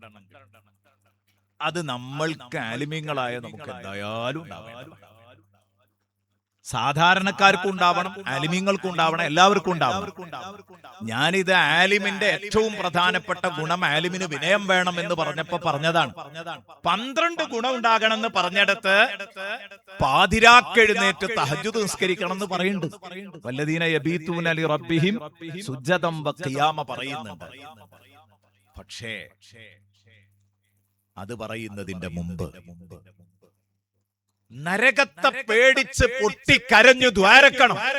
വല്ലദീന യഖൂലൂന റബ്ബന സ്രിഫ് അന്നാ അദാബ ജഹന്നമ ഇന്ന അദാബഹാ കാന ഗറാമ വഇന്നഹാ സാഅത് മുസ്തഖറൻ വമുഖാമ എന്ന് പറയണം എന്ന് പഠിപ്പിക്കുന്നുണ്ട്. ഇന്നഹാ സാഅത് മുസ്തഖറൻ വമുഖാമ എന്ന് ദ്വാരക്കണം എന്ന് പഠിപ്പിക്കുന്നുണ്ട്. അത് പറയുന്നതിന്റെ മുമ്പ് നിങ്ങൾ പണം അശ്ലീലങ്ങളുടെ അടുത്തുകൂടെ പാസ് ചെയ്യരുത് എന്ന് പറയുന്നുണ്ട്. ഇതൊക്കെ പഠിപ്പിക്കുമ്പോ 12 എണ്ണം ഉണ്ട് അതിട്ടോ. ഞാൻ അത് എണ്ണി പറയലല്ല എന്റെ ലക്ഷ്യം. ഞാനിവിടെ പറഞ്ഞുകൊണ്ടിരുന്നത് ഇതൊക്കെ പറയുന്നതിന്റെ മുമ്പ് അല്ലാഹ് പറഞ്ഞത് എന്താ? അല്ലദീന യംശൂന അലൽ അർദി ഹൗന. വിനയം വേണം. നമ്പർ 1 വിനയം വേണം. പിന്നെ ആ നിസ്കാരത്തിന്റെ കഥ പറഞ്ഞത്, പിന്നെയാണ് നരകത്തെ പേടിച്ച് കരയണം എന്ന് പറഞ്ഞത്, പിന്നെയാണ് മിതവ്യയത്തിന്റെ പ്രാധാന്യം പറഞ്ഞത്, പിന്നെയാണ് വ്യഭിചരിക്കരുത് എന്ന് പറഞ്ഞത്, പിന്നെയാണ് നിങ്ങൾ ശിർക്ക് വെക്കരുത് എന്ന് പറഞ്ഞത്. ഒക്കെ അതിന്റെ ശേഷം ആദ്യം പറഞ്ഞത് അള്ളാന്റെ അടിമയാകാൻ വേണ്ടത് വിനയം ഉണ്ടാവുക എന്നുള്ളതാണ്. കാരണം എവിടെയെങ്കിലും ഒരു മനുഷ്യന് ഹെഡ് വെയിറ്റ് തോന്നിപ്പോയാൽ, തലക്കനം തോന്നിപ്പോയാൽ അയാൾ ഒരു കൊച്ചു പടച്ചോനാകുകയാണ്. പിന്നെ അള്ളാന്റെ അടിമയാകാൻ പറ്റില്ല. അയാൾ ഒരു മിനി പടച്ചോനാകാനുള്ള ശ്രമം നടത്തണം. പിന്നെ എങ്ങനെ അള്ളാന്റെ അടിമയാകാൻ പറ്റുക? അള്ളാന്റെ അടിമയാകാൻ വേണ്ടത് ഒന്നാമത്തത് വിനയാണ്. അല്ലദീന യംശൂന അലൽ അർളി ഹൗനാ. ഭൂമുഖത്തുകൂടെ സഞ്ചരിക്കുമ്പം വിനയാന്വിതരായി സഞ്ചരിക്കുന്നവർ എന്ന് പറഞ്ഞാൽ ഭൂമിയിൽ തവാദുഓടുകൂടെ ജീവിക്കുന്നവരാണ് അല്ലാഹുവിന്റെ അടിമകൾ. ഞാൻ അത് വിശാലായിട്ട് പറയല്ലോ, ഇതിലൊന്നും വിശദീകരിക്കാൻ ഉദ്ദേശിക്കുന്നില്ല. ഞാൻ പറഞ്ഞതിനൊരു ആയത്ത് തെളിവ് ഓതിയേ ഉള്ളൂ. അല്ലദീന യംശൂന അലൽ അർളി ഹൗന. ആ ആയത്തൊക്കെ തഫ്സീർ ചെയ്യുമ്പോൾ അവിടെ പറയേണ്ട അതിന്റെ അർത്ഥം വിനയം വേണം എന്നാണ്. അല്ലാതെ നടക്കുമ്പോ ഇങ്ങനെ ചേരട്ടയെ പോലെ അരിച്ചരിച്ച് പതുക്കെ നടക്കണം എന്നല്ല, അല്ലെങ്കിൽ ഒച്ച് നടന്ന് നീങ്ങുന്നത് പോലെ. അല്ലദീന യംശൂന അലൽ അർളി ഹൗന അതും ബാധകമല്ലേ? ആണെന്ന് പറഞ്ഞിട്ടുണ്ട്. പക്ഷേ നടക്കുമ്പോ വളരെ സ്ലോ ആയിട്ട് നടക്കുക എന്നുള്ളത് ഒരു വിനയാണെന്ന് അഭിപ്രായമില്ല. കാരണം എന്തുകൊണ്ട്? റസൂലുള്ളാഹി സ്വല്ലല്ലാഹു അലൈഹി വസല്ലം തങ്ങളുടെ നടത്തം ഹദീസിലൊക്കെ റിപ്പോർട്ട് ചെയ്തത്, ഇമാം തുർമുദി റളിയല്ലാഹു അൻഹു ശമായിൽ പറഞ്ഞത്, എല്ലായിടത്തും ഉള്ളത് നബി സല്ലല്ലാഹു അലൈഹി വസല്ലം തങ്ങളുടെ നടത്തം ഒരു 1.5 നടത്തായിരുന്നു അല്ലെ? ആണ് കണ്ടാൽ തന്നെ ജീവനില്ലാത്ത ചേലില്ലായിരുന്നു. ആ ഒരവസ്ഥ നബിതങ്ങൾക്കില്ലായിരുന്നു. നല്ല ഒരു ആരോഗ്യവാൻ നടക്കുന്നത് പോലെയായിരുന്നു റസൂലുള്ളാഹി നടന്നിരുന്നത്. സുൽത്താനുൽ ഉലമയുടെ പഴയകാല നടത്തം. പഴയകാലം എന്ന് കൂട്ടി പറഞ്ഞതാണ്. ഇപ്പൊ നമ്മളെ ഏറ്റവും കൂടുതൽ വേദനിപ്പിക്കുന്നത് ആ ചടുലത നഷ്ടപ്പെട്ടത് മാത്രമാണ്. ഞാൻ കഴിഞ്ഞ ദിവസം ഇങ്ങനെ ഇരിക്കുമ്പോൾ ഉസ്താദിനോട് പറഞ്ഞു, ആ ആഷിഖും ജലീലും കൈപിടിക്കാതെ നടക്കും കൂടെ വേണം എന്നാണ് ഉസ്താദിനോട്. ഇൻഷാ അല്ലാഹ് നടക്കും എന്ന് പറഞ്ഞു ഉസ്താദ്. ഉസ്താദിന്റെ ആ ഹിമ്മത്താണ് സത്യത്തിൽ ഉസ്താദ് ഇങ്ങോട്ട് എത്തിയത്. അതും നടക്കുന്നു ഉസ്താദ് പറയാണ്. എന്തൊരു ഹിമ്മത്താന്നറിയാം. നമ്മൾക്ക് ഇപ്പൊ ഇങ്ങോട്ട് എത്തി കിട്ടിയെന്ന് അൽഹംദുലില്ലാ. നമ്മൾ ആരും പ്രതീക്ഷ അല്ലല്ലോ. 100 അടുത്ത് നിൽക്കുന്ന പ്രായത്തിൽ ഒരാൾ കൈപിടിക്കുന്നത് ഒരു മാനക്കേടും അല്ലല്ലോ. അതൊന്നും ഒരു വിഷയമുള്ള കാര്യമല്ല. ആ ഒരവസ്ഥയിൽ ദീർഘായുസോടെ നിന്ന് കിട്ടിയാൽ ഇനിയും കുറെ കാലം നിൽക്കണം അല്ലെ? ഇനി എത്രയാണ് ഈ കുറെ കാലം എന്ന് പറഞ്ഞാൽ അതിനൊരു പരിധി. ബഹുമാനപ്പെട്ട താജുൽ ഉലമ തങ്ങൾ ഒരിക്കൽ ഒരു വേദിയിലേക്ക് കയറി വരുമ്പോൾ ബഹുമാനപ്പെട്ട ഉസ്താദ് അവർകൾ ദുആ ചെയ്തു, പഠിച്ചോനെ ഞങ്ങളെ നേതാവ് താജുൽ ഉലമക്ക് നീ ദീർഘായുസ് നൽകണേ എന്തുവായിരുന്നു. ഏകദേശം താജുൽ ഉലമ കിടപ്പിലാകുന്നതിന് മുമ്പ് താജുൽ ഉലമ സ്റ്റേജിലേക്ക് വന്ന ഉടനെ തന്നെ പറഞ്ഞു, മതി മതി മതി മതി മതി നിങ്ങൾ ദ്വാരന്ന് എന്നെ ഇവിടെ എത്തിച്ചു. താജുൽ ഉലമ പറഞ്ഞു, നിങ്ങൾ ദ്വാരന്ന് ഇവിടെ എത്തിച്ചു, മതി. ഇപ്പൊ ഹിജ്രി അനുസരിച്ച് 90 കഴിഞ്ഞ നടാറും. അന്ന് ഹിജറ വർഷം അനുസരിച്ച് 90 കഴിഞ്ഞിട്ട് ഇനി എവിടുക്കാ ജീവിക്കുന്നത്? എനിക്കിതിലുള്ള ബേജാറ് താജുലുലമ പറയാണ്. ആ ബേജാറ് നമ്മക്കുണ്ടോ നോക്കാൻ വേണ്ടിയിട്ടാണ് ഞാൻ ആ വിഷയം എടുത്തിട്ടത്. താജുലുലമ പറഞ്ഞു, ഒരുപാട് കാലം ഈ ഭൂമിയിൽ ജീവിച്ചിട്ട് എന്ത് കാര്യം? 63 വയസ്സ് കഴിഞ്ഞാൽ പിന്നെ കിട്ടുന്നതൊക്കെ ലാഭമാണ്. കാരണം ഈ ലോകത്ത് എല്ലാം തികഞ്ഞ മനുഷ്യന് അള്ളാഹു കൊടുത്തത് 63 കൊല്ലാണ് ജീവിക്കാൻ അവസരം കൊടുത്തത്. തങ്ങളിപ്പാപ്പന്റെ വാക്കാണ്. അതിന്റെ ഇപ്പുറത്തേക്ക് കിട്ടിയതൊക്കെ ലാഭമാണ്. എന്നിട്ട് ഞാൻ എന്തുണ്ടാക്കി? തങ്ങളിപ്പാപ്പ ചോദിക്കുകയാണ്. തങ്ങളിപ്പാപ്പ ഉണ്ടാക്കിയിട്ടുണ്ട്, പക്ഷെ റസൂലുള്ളാഹി സ്വല്ലല്ലാഹു അലൈഹി വസല്ലം തങ്ങളിലേക്ക് ചേർത്ത് പറയുമ്പോൾ ആ വാക്കിൽ നമുക്ക് വിഷമല്ല. കാരണം മുത്തുനബിയോട് തുലനം ചെയ്ത് പറയുമ്പോൾ ഒന്നും ഉണ്ടാക്കിയിട്ടില്ല എന്ന് തന്നെയാണല്ലോ പറയേണ്ടത്. അങ്ങനെ തന്നെ. പക്ഷെ നമ്മളെ സംബന്ധിച്ചിടത്തോളം താജുൽ ഉലമ വളരെ ചെറുപ്പം മുതൽ ഇൽമുമായിട്ട് ബന്ധപ്പെട്ടു അവസാനം വരെ തഅല്ലും, തഅലീം, ഖിദ്മത്തുൻ നാസ്, എന്താണ് ആ ജീവിതത്തിൽ എടുത്ത് പുറത്തേക്കിടാനുള്ളത്? ഒന്നുമില്ല. എല്ലാം പോക്കറ്റ് ഇടാനുള്ളൂ. കുപ്പത്തൊട്ടിയിലേക്ക് ഇടാൻ പറ്റിയ ഒന്നുമില്ല. നമുക്ക് അല്ലാഹു തആല ഇതൊക്കെ തന്നിട്ട് ഇപ്പൊ ഈ ഇരിക്കുന്നതിൽ തന്നെ 63 കഴിഞ്ഞ് ഓടുന്നോലുണ്ടാവും. ലാഭത്തിൽ ഓടുന്നവർ ഒരു പക്ഷെ ഉണ്ടാകും. എനിക്കിപ്പോ 49 കഴിഞ്ഞു. അങ്ങനെ പലരും പല പ്രായത്തിലായിരിക്കും. 50 വയസ്സായി. ഈ പറഞ്ഞ 10-13 കൊല്ലം കഴിഞ്ഞാൽ ആരൊക്കെയാ ജീവിക്കാൻ നമുക്ക് പറയാൻ പറ്റില്ല. എനിക്കും ആ പരിധി വിടാൻ പോവുകയാണ്. എന്നേക്കാൾ 8 വയസ്സ് കുറവായിരുന്ന, ഒരു കൊല്ലം എന്റെ അടുത്ത് പഠിക്കുകയും ചെയ്ത ബഹുമാനപ്പെട്ട മസൂദ് സഖാഫി എത്ര പെട്ടെന്നാ നമ്മോട് ഇവിടെ പറഞ്ഞു. എന്നേക്കാൾ 8 വയസ്സ് കുറവാണ് മസൂദ് സഖാഫി. അള്ളാഹു അവരുടെ ദർജ ഉയർത്തിക്കൊടുക്കട്ടെ. പ്രിയപ്പെട്ട കൂട്ടുകാരെ, ഞാൻ പറഞ്ഞത്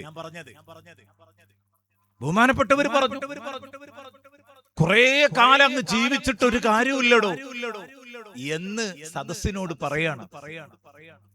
എന്തെങ്കിലുമൊക്കെ ചെയ്യാൻ നോക്കണം.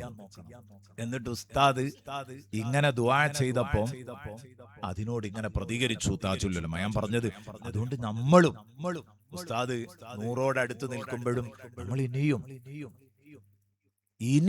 നമ്മൾ അങ്ങനെ തന്നെയാണ് ദുആ ചെയ്യാൻ വേണ്ടി പറയേണ്ടത്. നമ്മൾ ദുആ ചെയ്യേണ്ടതും. ഉസ്താദിന് ദീർഘായുസ് കിട്ടണം. ആരോഗ്യത്തോടുകൂടെ ദീർഘായുസ് കിട്ടിയാൽ എത്രയായാലും ഒരു കുഴപ്പമില്ല.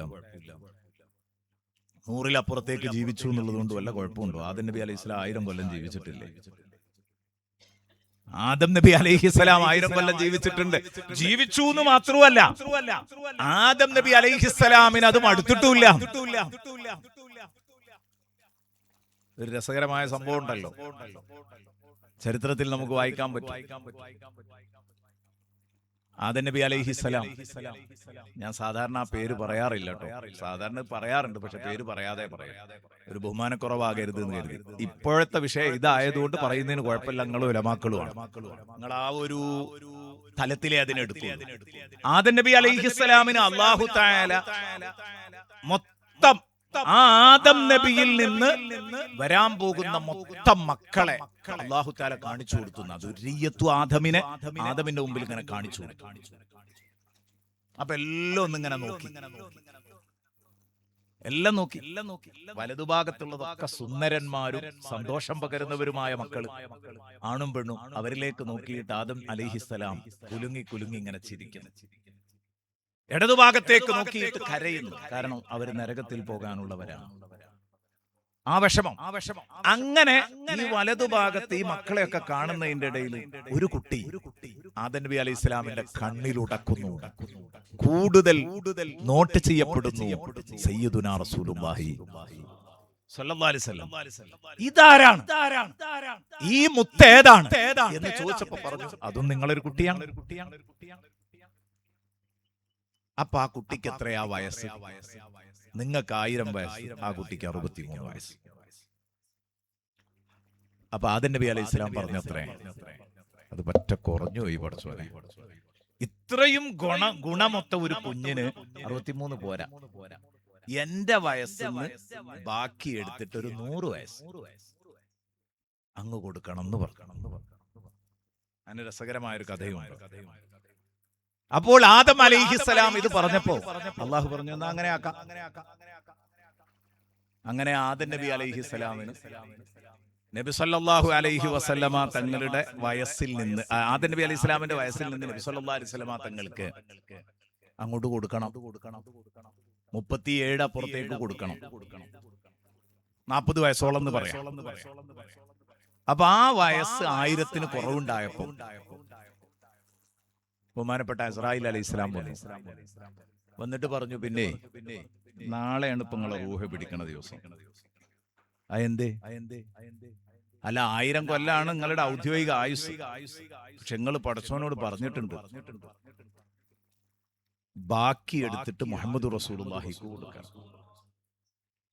നിങ്ങൾ പറഞ്ഞിട്ടുണ്ട് നിങ്ങളൊരു കുട്ടിക്ക് വേണ്ടിയിട്ട് നിങ്ങൾ ഓഫർ ചെയ്തതാണ്.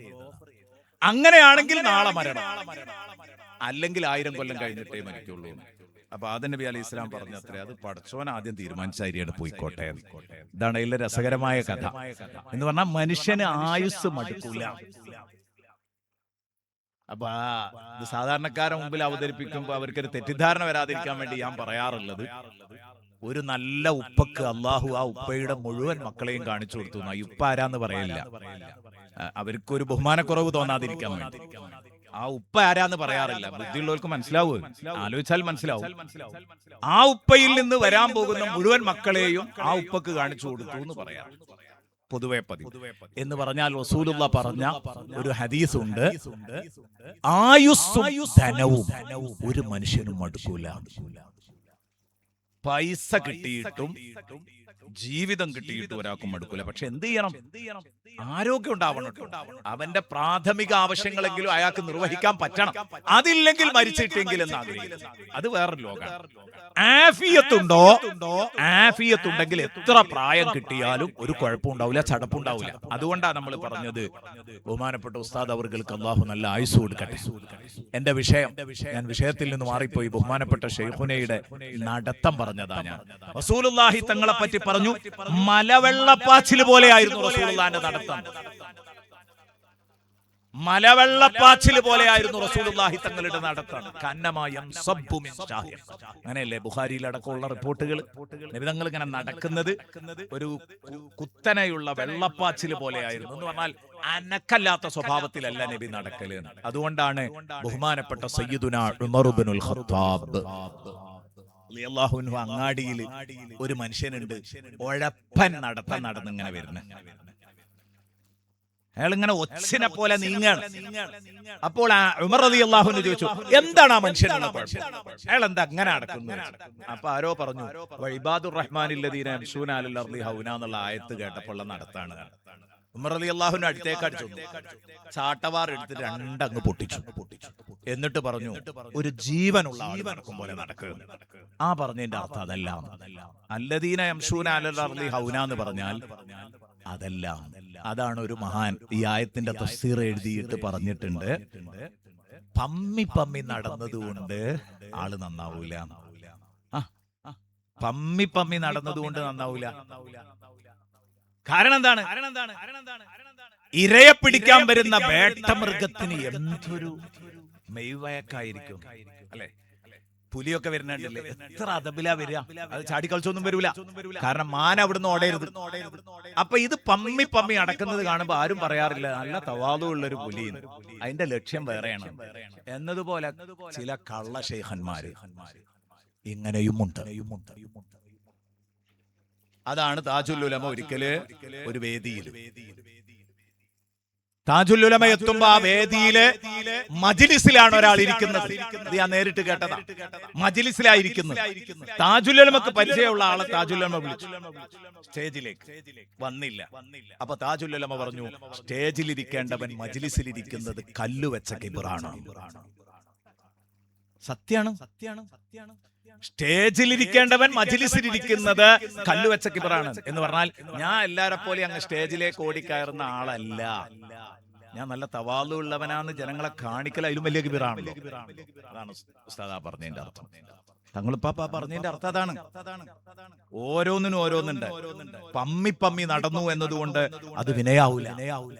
എന്നാൽ അതും മാനിക്കപ്പെടും എന്ന് തഫ്സീറുകൾ എഴുതിയിട്ടുണ്ട്. എപ്പം നമ്മളെ നടത്തത്തിൽ. ഇപ്പൊ ഉദാഹരണത്തിന് ഉസ്താദിനെ പറ്റി ഞാൻ പറഞ്ഞു. ഉസ്താദിന് ആ ആരോഗ്യമുള്ള സമയത്തുള്ള ആ നടത്തം ഇങ്ങനെ കണ്ടാൽ ഒരു ഇസ്സത്തുള്ള നടത്തം. പക്ഷേ ഉസ്താദ് ഈ വേദിയിലേക്ക് വരുമ്പോ, ഇപ്പൊ ഞാൻ ഇങ്ങോട്ട് വന്നപ്പോ ഞാൻ ഓടി ഇങ്ങ് വരികയാണെങ്കിൽ ഒരു സുഖം ഉണ്ടാവില്ല. പതുക്കെ വന്നാൽ അതും സുഖം ഉണ്ടാവില്ല അല്ലേ? എന്റെ പ്രകൃതിപരമായ ഒരു നടത്തം ഞാൻ നടക്കണം, അതാ സുഖം. എല്ലാ വിഷയങ്ങളും അങ്ങനെയാണ്. അപ്പൊ ഞാൻ പറഞ്ഞു വന്നത്, ഈ ആയത്തിൽ പറഞ്ഞത് പ്രധാനമായും വിനയം വേണമെന്നാണ്. ആ വിനയത്തെ അടയാളപ്പെടുത്തുന്ന ഒരു സംഗതി പറഞ്ഞു. അല്ലദീന യംശൂന അലൽ അർളി ഹൗനാ. ഈ വിനയം നമുക്കില്ലെങ്കിൽ പിന്നെ എങ്ങനെ നമ്മള് മനുഷ്യന്മാരെ നന്നാക്കാൻ നമുക്ക് പറ്റുക? പലർക്കും ഇതില്ല എന്നുള്ളതാ സത്യം. ഞാൻ എന്റെ മുന്നിലിരിക്കണ നിങ്ങളെ പറ്റിയല്ല പറയുന്നത് കേട്ടോ. ഉസ്താദുമാരിൽ പലർക്കും ഈ പറഞ്ഞ സംഗതി ഇല്ല. കാരണം മറ്റുള്ളവരൊക്കെ നമുക്കെല്ലാം ചെയ്തു തരേണ്ടവരാണ് എന്ന ഒരു ധാരണയാണ് നമുക്കുള്ളത്. സയ്യിദുനാ വ ഹബീബുനാ റസൂലുള്ളാഹി സ്വല്ലല്ലാഹു അലൈഹി വസല്ലമ തങ്ങള് ഒരു ദിവസം ഹബീബ് സല്ലല്ലാഹു അലൈഹി വസല്ലമ തങ്ങളും പ്രിയപ്പെട്ട കൂട്ടുകാരും ഒരു യാത്രയിലാണ്. ആ യാത്രയിൽ റസൂലുള്ളാഹി സ്വല്ലല്ലാഹു അലൈഹി വസല്ലമ തങ്ങളുടെ അടുത്തേക്ക് ഒരു ആട്ടിൻകുട്ടിയെ ഒരാൾ ഹദിയ ചെയ്തു.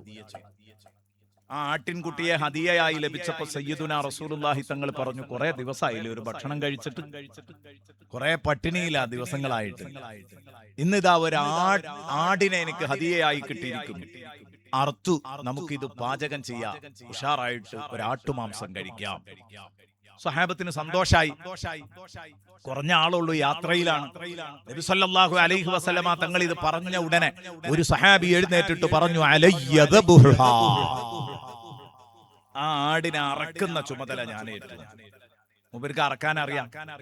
അപ്പൊ മൂപ്പര് പറഞ്ഞു, അത് അറക്കുന്ന കാര്യം ഞാൻ ഏറ്റു.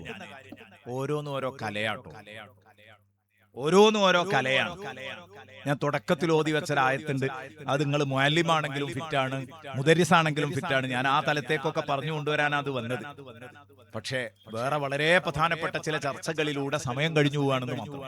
അതായത് ഒരു മുഅല്ലിമാണെങ്കിലും മുദരിസാണെങ്കിലും വായിളാണെങ്കിലും അയാളുടെ മുഅല്ലിം എന്ന ജോലി, അയാളുടെ മുദരിസിന്റെ തദ്രീസ് എന്ന ജോലി, മുഅല്ലിമിന്റെ തഅലീം എന്ന ജോലി, വായിലിന്റെ വഅൽ എന്ന ജോലി, അതൊക്കെ പെർഫെക്റ്റ് ആയിട്ട് ചെയ്തു. ഇന്നല്ലാഹ യുഹിബ്ബു, ഇന്നല്ലാഹ യുഹിബ്ബു, റസൂലുള്ളാഹി സ്വല്ലല്ലാഹു അലൈഹി വസല്ലം തങ്ങൾ പറഞ്ഞതാണ്, ഇന്നല്ലാഹ യുഹിബ്ബു ഇദാ അമില അഹദുക്കും അമലൻ അൻ യുത്ഖിന.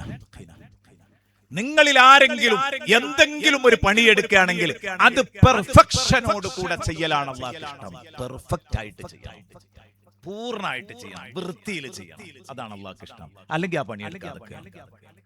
എത്ര നല്ലൊരു സന്ദേശമാണ് മുത്തുനബിയാ പറഞ്ഞത്. നമ്മൾ മുഅല്ലിമാണ്, ഇങ്ങോട്ട് കടമ നിർവഹിക്കണം. പഠിപ്പിക്കേണ്ട മുറ പോലെ പഠിപ്പിക്കുന്നില്ല, ഇത്രയൊക്കെ മതി, അതിനുള്ള ശമ്പളമല്ലേ ഉള്ളൂ. അത് പറ്റൂല. ശമ്പളത്തിനനുസരിച്ചല്ല പഠിപ്പിക്കേണ്ടത്, എന്റെ ഉത്തരവാദിത്വത്തിനനുസരിച്ച് പഠിപ്പിക്കും. ശമ്പളം ജീവിതം കഴിഞ്ഞു പോകാനുള്ള ഒരു മാർഗം മാത്രമാണ്. അതിനങ്ങനെ കാണാവൂ. ഒരിക്കലും അത് നമ്മൾ ചെയ്യുന്ന പണിക്കുള്ള പകരമായിട്ട് കാണരുത്.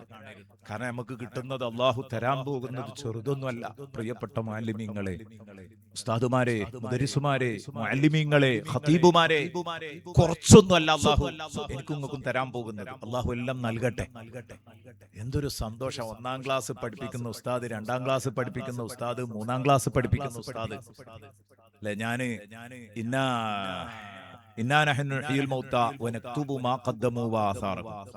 എന്ന ആയത്തിന്റെ തഫ്സീർ ഇങ്ങനെ വായിച്ചപ്പോൾ അബൂ സഈദ് റളിയല്ലാഹു അൻഹു ഒരു പാരഗ്രാഫുകൾ എഴുതിയിട്ടുണ്ട് അതിന്റെ തഫ്സീർ. ഒരു ഖണ്ഡിക. ആ ഖണ്ഡിക ഇങ്ങനെ വായിച്ചപ്പോ അറിയാതെ കണ്ണ് നനഞ്ഞുപോയി. എന്താ കാരണം? ഒരു മോമിനായ മനുഷ്യന് അയാളുടെ കർമ്മ പുസ്തകത്തിൽ കാണാൻ പറ്റുക അയാൾ ചെയ്തത് മാത്രമല്ല എന്നല്ലേ ആ പറഞ്ഞത്. ഇന്നമാ നഹ്നു നുഹ്യിൽ മൗതാ വനക്തുബു മാ ഖദ്ദമു വആസാറഹും. ഇന്നാ നഹ്നു നുഹ്യിൽ മൗതാ മാ ഖദ്ദമു വആസാറഹും. മാ ഖദ്ദമു അവർ ഡയറക്റ്റ് ആയിട്ട് ചെയ്തതും വആസാറഹും അവർ ഇൻഡയറക്റ്റ് ആയിട്ട് ചെയ്തതും അയാളുടെ കർമ്മ പുസ്തകത്തിൽ രേഖപ്പെടുത്തുന്ന അഹ്സൈനാഹു ഫീ കിതാബിൻ മുബീൻ ഫീ ഇമാമിൻ മുബീൻ. എല്ലാം വ്യക്തമായ ഒരു കിതാബിൽ നമ്മൾ രേഖപ്പെടുത്തി വെക്കുന്നുണ്ട്, കർമ്മപുസ്തകത്തിൽ. അപ്പൊ നമ്മൾ ചെയ്തത് മാത്രമല്ല നമുക്ക് കിട്ടുക, നമ്മുടെ അനന്തര കർമ്മങ്ങളും നമ്മുടെ കർമ്മങ്ങളായിട്ട് എഴുതി വെക്കുന്നു പറഞ്ഞാൽ അതിന്റെ അർത്ഥം എന്താ? നിങ്ങൾ എത്ര കുട്ടികളെ ഫാത്തിഹ പഠിപ്പിച്ചു, നിങ്ങൾ എത്ര കുട്ടികളെ അത്തഹിയാത്ത് പഠിപ്പിച്ചു, നിങ്ങൾ എത്ര കുട്ടികൾക്ക് ബാങ്ക് കൊടുക്കാൻ പഠിപ്പിച്ചു, ഇഖാമത്ത് കൊടുക്കാൻ പഠിപ്പിച്ചു, നിയ്യത്ത് വെക്കാൻ പഠിപ്പിച്ചു. ആ കുട്ടികള് മരണം വരെ ഓരോ കുട്ടി നിയ്യത്ത് വെക്കുമ്പോഴും ഫാത്തിഹ ഓതുമ്പോഴും അത്തഹിയാത്ത് ഓതുമ്പോഴും ആ കുട്ടി നിസ്കരിക്കുമ്പോഴൊക്കെ ആ കുട്ടി ഒരു ഫാത്തിഹ ഓതിയാൽ ആ ഫാത്തിഹ ഓതിയ കൂലി അക്കുട്ടിക്ക് കിട്ടും പോലെ അതിന്റെ മിസ്രി സവാബ് പഠിപ്പിച്ചങ്ങൾക്കും കിട്ടും. അതാണ് അതിന്റെ അർത്ഥം. അങ്ങനെയാണ് അബൂ സഈദ് റളിയല്ലാഹു അൻഹു അതിന്റെ അർത്ഥം എഴുതിയത്. ചെറിയ സംഗതിയല്ലല്ലോ. ആദ്യ അബൂ സഈദ് റളിയല്ലാഹു അൻഹു ആസാറിന് ഉദാഹരണം പറഞ്ഞത് കഇൽമിൻ അല്ലമുഹു, അവർ പഠിപ്പിച്ച ഇൽമു പോലെ. അതിങ്ങോട്ട് വരും, അതിങ്ങോട്ട് വരും. തെറ്റായാലും നന്മയായാലും ഡയറക്റ്റ് നന്മയുണ്ട്, ഇൻഡയറക്റ്റ് നന്മയുണ്ട്. തിന്മ അങ്ങനെ തന്നെ. അതുകൊണ്ടാണ് അല്ലാഹുമ്മ ഗ്ഫിർ ലീ മാ ഖദ്ദംതു വമാ അഖർതു എന്ന് ദുആരക്കുന്നത്. ഡയറക്റ്റ് ആയിട്ട് ചെയ്തതാണ് സത്യത്തിൽ മാ ഖദ്ദംതു. വമാ അഖർതു എന്ന് പറഞ്ഞത് ഏതാണ്? ഞാനായിട്ട് ചെയ്തതാവൂല, പക്ഷെ ഞാൻ കാരണമായിട്ട് ഞാൻ ഇവിടെ ബാക്കി വെച്ചു പോകുന്ന സംഗതികളാണ്. വമാ അഖർതു. അപ്പൊ ഞാൻ കാണിച്ചു കൊടുത്ത തെറ്റുകൾ മറ്റുള്ളവർ ആവർത്തിക്കുമ്പോൾ എനിക്കൊരു ഊഴണ്ടാവും. അത് എനിക്ക് പുറത്തു തരണം കേട്ടോ എന്ന് പടച്ചോനോട് ഇപ്പൊ തന്നെ ദുആരക്കാണ്. അല്ലാഹുമ്മ ഗ്ഫിർ ലീ മാ ഖദ്ദംതു വമാ അഖർതു. ഒരുപാട് മാനകളുണ്ട് കേട്ടോ. ഉസ്താദ്മാര് വിയോജിപ്പുള്ളവരൊക്കെ ഉണ്ടാവുക, അതുകൊണ്ടാണ് അങ്ങനെ പറയാൻ കാരണം. പലർക്കും അത്തഹിയാത്തിൽ ആ വാക്കിന്റെ അർത്ഥം തന്നെ എന്താന്ന് ചിലപ്പോൾ ആലോചിക്കാത്തവരും ഉണ്ടാവാറുണ്ട്. ഞാൻ മുന്തി ചെയ്തതും പിന്തി ചെയ്തതും എന്നൊക്കെ പറഞ്ഞാൽ എന്താണ്? ഒരുപാടുണ്ട്. മുന്തിക്കേണ്ടതിനെ പിന്തിച്ചു, പിന്തിക്കേണ്ടതിനെ മുന്തിച്ചു, അങ്ങനെയൊരു അർത്ഥം, അങ്ങനെയൊരർത്ഥം. അത് പുറത്തു തരണേ. പക്ഷെ ഇത്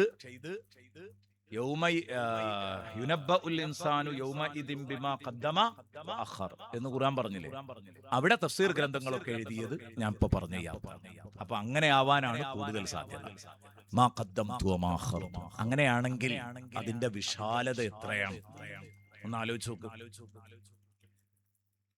അപ്പൊ നമ്മള് ഈ പഠിപ്പിച്ച ഇൽമ്, നമ്മൾ എഴുതിയ കിതാബ്, നാം പ്രസംഗിച്ച പ്രസംഗം എത്ര ആളുകളില് അറിവിന്റെ വെളിച്ചം പരത്തുന്നുണ്ടോ, ആത്മീയതയുടെ വെളിച്ചം നൽകുന്നുണ്ടോ, അതൊക്കെ അവർ ചെയ്യുന്ന നന്മകൾക്കൊക്കെ നമുക്കും കൂലി കിട്ടും.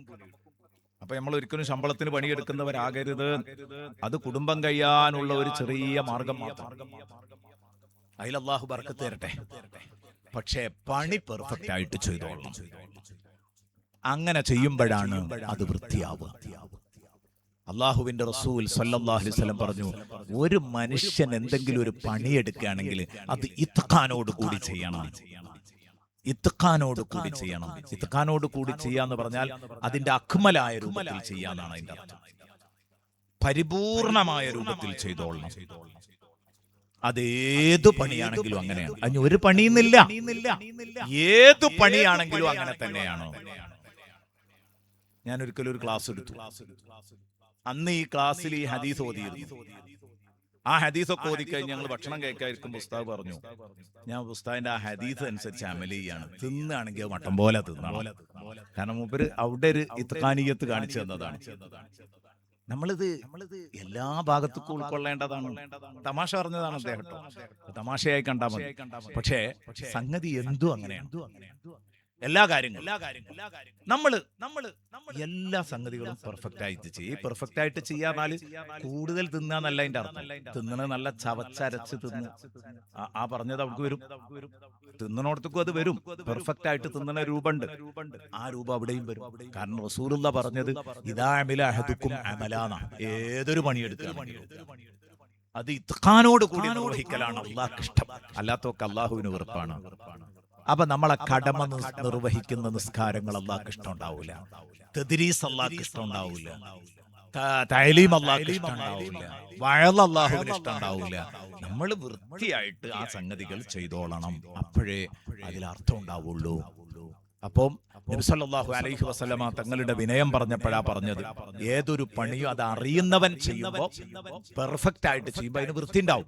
ഇയാൾക്ക് അറക്കാൻ അറിയാം, അതുകൊണ്ട് അയാൾ പറഞ്ഞു ഈ ആടിനെ ഞാൻ അറുത്തോളാം. അപ്പൊ അടുത്ത ആളെ എഴുന്നേറ്റിട്ട് പറഞ്ഞു അലയ്യസൽ ഹുഹ, നിങ്ങൾ അറക്കുമെങ്കിൽ ഞാൻ തോല് പൊളിച്ചു തരാം. ആ കല മൂപ്പർക്ക് തോല് പൊളിക്കാൻ അറിയാം. അതൊരു കലയാണ്. ഒരു ചങ്ങാതി ഒരിക്കല് ഒരാടിനെ തോല് പൊളിക്കുന്നു. റസൂലുള്ള ആ വഴിയിലൂടെ അങ്ങനെ കടന്നുപോയി. അപ്പൊ മൂപ്പര് ആടിനെ തോല് പൊളിക്കുക. റസൂലുള്ളാന്റെ കാര്യമൊക്കെ കഴിഞ്ഞ് തിരിച്ചു വന്നപ്പോ അപ്പോഴും ഉണ്ട് പൊളിക്കണ്. പൊളി കഴിഞ്ഞിട്ടില്ല. അപ്പൊ റസൂലുള്ളാഹി സ്വല്ലല്ലാഹു അലൈഹി വസല്ലം തങ്ങൾ അദ്ദേഹത്തിന്റെ അടുത്ത് ചെന്നിട്ട് അദ്ദേഹത്തോട് പറഞ്ഞത്രേ, കഅന്നക ലാ തുഹ്സിനു, ഇദ്ദേഹത്തോട് പറയാണ്, കഅന്നക ലാ തുഹ്സിനു സൽഖ്, നിനക്ക് ആട് തോല് പൊളിക്കാൻ വൃത്തിയായിട്ട് അറിയില്ല എന്നാണ് എനിക്ക് തോന്നുന്നത്. നിബിധങ്ങൾ കാരണം എത്രയോ നേരമായല്ലോ ഇതിൽ കെട്ടിമറിയുന്നു, ഇതുവരെ ഈ പണി കഴിഞ്ഞിട്ടില്ല. എന്നിട്ട് ആ ആടിനെ റസൂലുള്ള കുത്തനെ കെട്ടി തൂക്കി. അങ്ങോട്ട് അഴിച്ചിട്ട് കുത്തനെ കെട്ടി തൂക്കി, കാലുമേപ്പോട്ടാക്കിയിട്ട് കെട്ടി തൂക്കി. എന്നിട്ട് പ്രത്യേകമായ 2 പോയിന്റിൽ കത്തി വെച്ചു, വലിച്ചു കണ്ടിറക്കി. എന്നിട്ട് റസൂലുള്ള പറഞ്ഞു, ഇങ്ങനെയാണ് ഞാട് തോല് പൊളിക്കേണ്ടത്. റസൂലുള്ള എല്ലാ വിഷയത്തിലും പെർഫെക്റ്റ് ആയിരുന്നു. മുത്തുനബി സല്ലല്ലാഹു അലൈഹി വസല്ലം കാണിച്ചു കൊടുക്കുകയാണ്. അപ്പൊ ഞാൻ പറഞ്ഞു വന്നത്, ഹബീബായ സയ്യിദുനാ റസൂലുള്ളാഹി സ്വല്ലല്ലാഹു അലൈഹി വസല്ലം അവിടുത്തെ കയ്യൊപ്പില്ലാത്ത ഒരു മേഖലയും ഉണ്ടാവില്ല. അത് വേറെ വിഷയം. ഇയാള് പറഞ്ഞു ഞാൻ തോല് പൊളിച്ചോളാം. അപ്പൊ മറ്റേ ആള് പറഞ്ഞു, നിങ്ങൾ അറക്കും, നിങ്ങൾ തോല് പൊളിക്കുമെങ്കിൽ അലിയഖതുഹ, ഞാനത് കട്ട് ചെയ്തോളാം. കട്ടിങ്. അപ്പൊ അടുത്തയാള് 4 ആളാണ്. അടുത്തയാള് പറഞ്ഞു, നിങ്ങൾ അറക്കും, നിങ്ങൾ തോല് പൊളിക്കും, നിങ്ങൾ കട്ട് ചെയ്യും, എന്നാ ഞാനത് കുക്ക് ചെയ്തോളാം. എനിക്ക് നന്നായിട്ട് പാചക കല അറിയാം, ഞാനത് വേവിച്ചു തരാം, ഞാനത് പാചകം ചെയ്തു തരാം. അപ്പൊ പണി കഴിഞ്ഞു. അപ്പോഴാ മുത്തുനബി എഴുന്നേറ്റത്. നിങ്ങൾ 4 ആളും ഓരോ പണി ഏറ്റെടുത്ത സ്ഥിതിക്ക് ഞാനും ഒരു പണി ഏറ്റെടുക്കണമല്ലോ, സയ്യിദുനാ റസൂലുള്ളാഹി. എന്നിട്ട് മുത്തുനബി പറഞ്ഞു, നിങ്ങൾ അറക്കും, നിങ്ങൾ തോല് പൊളിക്കും, നിങ്ങൾ കട്ട് ചെയ്യും, നിങ്ങൾ പാചകവും ചെയ്യും, എങ്കിൽ അലയ്യ ജംഉ ഹത്ബിഹാ സയ്യിദുനാ റസൂലുള്ളാഹി. ഈ ആട് പാചകം ചെയ്യാൻ ആവശ്യമായ വിറകുകള് മരുഭൂമിയിൽ അലഞ്ഞ് പെറുക്കിക്കൊണ്ടുവരുന്ന കാര്യം ഞാൻ ഏറ്റെടുത്തു, സയ്യിദുനാ റസൂലുള്ളാഹി. ഇവരെ അത്ഭുതത്തോടു കൂടെ അങ്ങനെ നോക്കഞ്ഞ എന്താ ഇപ്പൊ ഇവിടെ ഏറ്റെടുക്കാൻ ഡ്യൂട്ടി ഉള്ളത്? അവളാണ് പ്രധാന ഡ്യൂട്ടി. ബാക്കിയാ കണ്ടോ? നമ്മളാണെങ്കിൽ ഇനി ഒരൊറ്റ പണിയേ ഉള്ളൂ അല്ലേ? അതിൽ നമ്മളൊക്കെ റെഡി ആയിരിക്കും. പക്ഷെ റസൂലുള്ളാഹി സ്വല്ലല്ലാഹു അലൈഹി വസല്ലം തങ്ങൾ പറഞ്ഞു, ഇതിന് വേണ്ട വിറക് ശേഖരിക്കുന്ന കാര്യം ഞാൻ ഏറ്റു. അപ്പോൾ സഹാബത്ത് പറഞ്ഞ മനോഹരമായൊരു വാചകമുണ്ട്. എന്താണ് ആ പറഞ്ഞത്? സനക്ഫീകൽ അമല യാ റസൂലല്ലാഹ്, സനക്ഫീകൽ അമല യാ റസൂലല്ലാഹ്. നബിയേ, ഞങ്ങള് ഡ്യൂട്ടി ഡിവൈഡ് ചെയ്തത് കണ്ട് തങ്ങളും വന്നത് വീതിക്കാൻ വരണ്ട, തങ്ങളായിരിക്കുന്നിടത്ത് അവിടെ ഇരുന്നാ മതി. സനക്ഫീകൽ അമല യാ റസൂലല്ലാഹ്, തങ്ങളെ പണി ഞങ്ങൾ എല്ലാവരും കൂടെ ചെയ്തോളാം. തങ്ങളെ ഞാൻ ഈ ഭാഗത്ത് പോയിക്കോളാം, മറ്റേയാൾ ഈ ഭാഗത്തേക്ക് പോയിക്കോളാം, 4 ഭാഗത്തേക്ക് 4 ആളും പോയാൽ വിറകാവും. ഞങ്ങൾ ചെയ്തോളാം, തങ്ങൾ ഇവിടെ ഇരുന്നാ മതി. അപ്പൊ നബി തങ്ങൾ പറഞ്ഞു, ഇന്നി അഅലമു അന്നകും സതക്ഫൂനനിൽ അമൽ, നിങ്ങൾ എന്റെ പണി സഹകരിച്ച് എനിക്ക് വേണ്ടി ചെയ്തു തരുമെന്ന് എനിക്കറിയാം. വലാകിന്നി അക്റഹു അൻ അതമയ്യസ ഫീകും, പക്ഷേ നിങ്ങളിൽ ഒരു ലീഡറായി, നിങ്ങളിൽ ഒരു നേതാവായി വേറിട്ടു നിൽക്കാൻ എനിക്ക് ഇഷ്ടമല്ല, നിങ്ങളിൽ ഒരുത്തനായി നിൽക്കാനാണ് ഇഷ്ടമെന്ന് പറഞ്ഞ് തവാദുഉ കാണിച്ച മുഹമ്മദുർ റസൂലുള്ളാഹി സ്വല്ലല്ലാഹു അലൈഹി വസല്ലം. ചിന്തിക്കാൻ കഴിയാം നമുക്ക്. കുട്ടികളോട് മദ്രസന്റെ സേവനവാരത്തിന് പറയുമ്പോൾ ആ മുറ്റത്തിറങ്ങി കൈക്കോട്ട് പിടിച്ചൊന്ന് കൊത്താൻ നമുക്കും കഴിയോ? കുട്ടികളൊപ്പം പുല്ല് പറിക്കാൻ നമുക്കും കഴിയുമെങ്കിൽ അതൊരു വലിയ മാതൃകയായിരിക്കും. തലക്കനം ഉപേക്ഷിക്കണം. വഷളത്തരമില്ലാത്ത കാര്യത്തിലൊക്കെ വിനയം കാണിക്കാം. ഞാൻ അത് പ്രത്യേകം പറയാൻ കാരണം അത് റസൂലുള്ള പറഞ്ഞിട്ടുണ്ട്, ലാ തവാദുഅ ഫീ മദല്ലാം, വഷളത്തരം പേറിക്കൊണ്ടൊരു തവാദും ഇല്ല. അത് പ്രത്യേകം പറഞ്ഞിട്ടുണ്ട് ഹദീസിൽ. ഞാൻ അരീക്കോട് മജ്മയിലാണ് 97 മർക്കസിൽ നിന്ന് ഇറങ്ങിയതിന് ശേഷം അരീക്കോട് മജ്മയിലാണ് അന്ന് മുതൽ ഇന്ന് വരെ സേവനം ചെയ്യുന്നത്. അതിന്റെ തൊട്ടടുത്തൊരു വലിയ പള്ളിയുണ്ട്.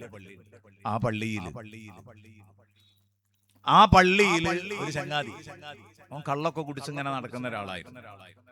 പിന്നെ തബ്ലീഗ് ജമാഅത്തിന്റെ ക്ലാസ്സിന് പോയി. അയാൾ തബ്ലീഗുകാരനായി വന്നു. ആ പള്ളിയിൽ ദർസ് 40 കൊല്ലം ദർസ് നടത്തിയ ഉസ്താദ്. ആ ഉസ്താദിനെ വഷളാക്കാൻ വേണ്ടിയിട്ട് ഇപ്പം സുബൈന്റെ മുമ്പ് വരും പള്ളിയിൽ. എന്നിട്ട് എന്താ പരിപാടി അറിയോ? അവിടുത്തെ മൂത്രപ്പുര കയ്യോണ്ട് കഴുകുക. ആൾക്കാരൊക്കെ അങ്ങനെ പറയാൻ തുടങ്ങി, ഭയങ്കര മാറ്റാട്ടോ ഇവരൊപ്പം പോയിട്ട്. കാരണം ബ്രഷ് ഉപയോഗിച്ചല്ല കയ്യോണ്ട് മൂത്രപ്പുര. കാരണം ഇത്ര വിനയം ഞാൻ ആർക്കാണ്ടാകുക? ഇവൻ ആരായിരുന്നു? ഇത്ര മാറ്റിയില്ലേ? ഇതൊക്കെ മനുഷ്യന്മാരെ വല വീശി പിടിക്കാനുള്ള ഒരു തന്ത്രമാണ്. ഇവിടെ ഞാൻ പറഞ്ഞു, അവിടെയാണ് ഈ ഹദീസിന്റെ ഒക്കെ പ്രസക്തി. ലാ തവാദു ഫീ മദല്ല. അത്രത്തോളം എരപ്പായിട്ടുള്ള തവാദു ഇല്ല. മൂത്രപ്പര ബ്രഷ് കൊണ്ടാ കഴിക്കേണ്ടത്, അതാ തവാദു. നേരത്തെ പറഞ്ഞായിരിക്കും വേദിയിൽ ഇരിക്കേണ്ടവൻ വേദിയിൽ ഇരിക്കണം എന്നല്ലേ എന്നതിൽപ്പെട്ട. അവിടുത്തെ തവാദു ബ്രഷ് കൊണ്ട് കഴിക്കുക എന്നുള്ളതാണ്. അല്ലാതെ മൂത്രപ്പുര ഒരിക്കലും കൈകൊണ്ട് കഴുകല് അത് തവാദു അല്ല, അത് വഷളത്തരാണ്, ദില്ലത്താണ്. അപ്പൊ അതുകൊണ്ടാണ് ഞാൻ പറഞ്ഞത്, നമുക്ക് ചെയ്യാൻ പറ്റുന്ന കാര്യങ്ങളിൽ. ഇപ്പൊ എന്റെ നാട്ടില് 50 വർഷത്തിലധികം പഴക്കമുള്ള ഒരു പള്ളിയുണ്ട്. ഞങ്ങളെ മഹല്ലു പള്ളി. അതിന്റെ ചുമരുകൾ മുഴുവനും കരിങ്കല്ലുകളാണ്, മങ്കല്ലല്ല, വലിയ കരിങ്കല്ല് കൊണ്ട് നിർമ്മിച്ചത്. ആ കരിങ്കല്ല് ഓരോരുത്തരും തലയിലേറ്റിക്കൊണ്ടുവന്നതാ. അന്നത്തെ ചെറിയ പള്ളി പൊളിച്ചപ്പം ആ പള്ളിയിൽ ജുമുഅക്ക് വന്ന ആളുകള് തലയിലേറ്റിയിട്ടാ കൊണ്ടുവന്നത്. അന്ന് ബഹുമാനപ്പെട്ട മുണ്ടമ്പ്ര ഉസ്താദ്, അതായത് നമ്മുടെ പഴയ മുഷാവറ മെമ്പർ മർഹൂം മുണ്ടമ്പ്ര ഇബ്രാഹിം മുസ്ലിയാർ, നമ്മുടെ മുഷാവറ മെമ്പറായിട്ടാണ് ബഹുമാനപ്പെട്ടവർ അവസാനം വഫാത്താകുന്നത്. ദീർഘകാലം ദർസ് നടത്തിയ മുദരിസാണ്. ബഹുമാനപ്പെട്ടവർ ആദ്യം ഒരു കല്ലെടുത്തിട്ട് തലയിൽ വെച്ചിട്ട് തെരുക വെച്ചിട്ട് ആ കല്ല് തലയിലെടുത്തിട്ട് ഉസ്താദ് മുന്നേ നടക്കും. അപ്പൊ പിന്നെ നാട്ടിലെല്ലാവരും അതൊരു മാതൃകയാണ്. അതാണ് ഈ പറയുന്ന തവാദു. സയ്യിദുനാ റസൂലുള്ളാഹി സ്വല്ലല്ലാഹു അലൈഹി വസല്ലം തങ്ങൾ കാണിച്ച വിനയം. അക്റഹു അൻ അതമയ്യസ ഫീകും വലാകിന്നി അക്റഹു അൻ അതമയ്യസ ഫീകും. നിങ്ങളിൽ വ്യതിരിക്തനായി നിൽക്കാൻ എനിക്കിഷ്ടല്ല. നിങ്ങളിൽ ഒരു വേറിട്ടയാളായി നിൽക്കാൻ എനിക്കിഷ്ടല്ല. നിങ്ങളിൽ ഒരാളാവാനാണ് എനിക്കിഷ്ടമെന്ന് മുഹമ്മദുർ റസൂലുള്ളാഹി സ്വല്ലല്ലാഹു അലൈഹി വസല്ലം. അപ്പൊ അതുകൊണ്ട് പ്രിയപ്പെട്ട കൂട്ടുകാരെ, ഇത് നമ്മുടെ ജീവിതത്തിൽ ഏറ്റവും കൂടുതൽ വേണ്ട ഒന്നാണ്. മറന്നുപോകരുത്. പിന്നെ ഇതിൽ പറഞ്ഞ 12 കാര്യങ്ങൾ അത് എണ്ണുന്നില്ല. ഞാൻ അതിൽ ഒന്നാമത്തതിനെ നമ്പർ ചെയ്യാൻ വേണ്ടിയിട്ടാണ് ഇത്രയും കാര്യങ്ങൾ പറഞ്ഞത്. ബാക്കി നിങ്ങൾക്കൊക്കെ പലപ്പോഴും റമദാനിലൊക്കെ അവതരിപ്പിക്കാൻ പറ്റിയ നല്ലൊരു വിഷയമാണ്. അത് ഞാൻ സാധാരണ 10 ദിവസം വരെ ഈ ഇബാദുർ റഹ്മാൻ എന്നത് വിഷയമായിട്ട് അവതരിപ്പിച്ചിട്ടുണ്ട്. യൂട്യൂബിലൊക്കെ കിട്ടും വേണമെങ്കിൽ. വഇബാദുർ റഹ്മാനില്ലദീന യംശൂന അലൽ അർളി ഹൗന. 10 ദിവസത്തെ പ്രസംഗം, 20 മണിക്കൂർ പ്രസംഗം ഉണ്ടാവും. ഇത് മാത്രം വിശദീകരിച്ചത്. അതിനു വേണ്ട ചരിത്രങ്ങളും ആയത്തുകളും ഉപഹദീസുകളും ഒക്കെ വെച്ചു കൊടുത്തുകൊണ്ട് അത് വിശദീകരിച്ച് അവതരിപ്പിച്ചിട്ടുണ്ട്. ഞാൻ ഇപ്പൊ നിങ്ങളുടെ മുമ്പിൽ ചെയ്തത് ഈ പറഞ്ഞതൊക്കെ വേണം. അതില് 2 ദുആ നമ്മൾ നിത്യേന നടത്തണം എന്ന് പ്രത്യേകം പറയുന്നുണ്ട്. ഒന്ന് റബ്ബന സ്രിഫ് അന്നാ അദാബ ജഹന്നം, നരകത്തെ പേടിച്ചപ്പോഴും പഠിച്ചോനെ നരകത്തുനിന്ന് സലാമത്താക്കി തരണേ എന്ന് പറയണം. റമദാൻ മാസം വരുന്നത്, അതിനുള്ള സന്ദർഭങ്ങൾ ഒരുപാടുണ്ട്. നിങ്ങൾ എന്നെയും ആ ദുആയിൽ ഉൾപ്പെടുത്തണം എന്നാവശ്യപ്പെടുകയാണ്. റമദാനെ പറ്റി അല്ലാഹ് പറഞ്ഞപ്പോൾ വൈദാ സഅലക ഇബാദി അന്നി ഫഇന്നി ഖരീബുൻ ഉജീബു ദഅവത ദാഇ ഇദാ ദഅാനി ഫലസ്തജീബു ലി വൽയുമിനു ബി ലഅല്ലഹും യർഷുദൂൻ എന്ന് അല്ലാഹ് പറഞ്ഞില്ലേ? എത്ര മനോഹരാണത്. അതിന് മുമ്പത്തെ ആയത്ത് എന്താ? റമദാൻ. അതിന്റെ ശേഷമുള്ള ആയത്ത് എന്താണ്? റമദാനാണ്. മുമ്പത്തെ ആയത്ത് ശഹ്റു റമദാൻ അല്ലദീ ഉൻസില ഫീഹിൽ ഖുർആൻ എന്നുള്ള ആയത്താണ്. അതിൽ റമദാനാണ് പറയുന്നത്. രോഗവും യാത്രയൊന്നും ഇല്ലാത്ത ആളുകൾ നോമ്പ് വിൽക്കണം എന്നൊക്കെ പറഞ്ഞിട്ട് റമദാന്റെ കാര്യങ്ങളാ പറയുന്നത്. ഇനി ഇത് കഴിഞ്ഞിട്ടൊരായത്ത് വരുന്നുണ്ട്. 185 ആയത്താണ് ഷുഹ്റു റമളാനിൽ. 186 ഇത്. 187 തൊട്ടടുത്ത ആയത്ത് എന്താ? വഉഹില്ല ലക്കും ലൈലത്ത സിയാമി അർറഫസു ഇലാ നിസായിക്കും എന്ന ആയത്താണ്. അവിടെയും ഏതിന്റെ നിയമങ്ങളാ പറയുന്നത്? നോമ്പിന്റെ നിയമങ്ങളാ പറയുന്നത്. അതിന്റെ ഇടയിൽ ദുആഇന്റെ ആയത്ത് എന്തേ അള്ളാഹു കടത്തിക്കൊണ്ടുവന്നത്?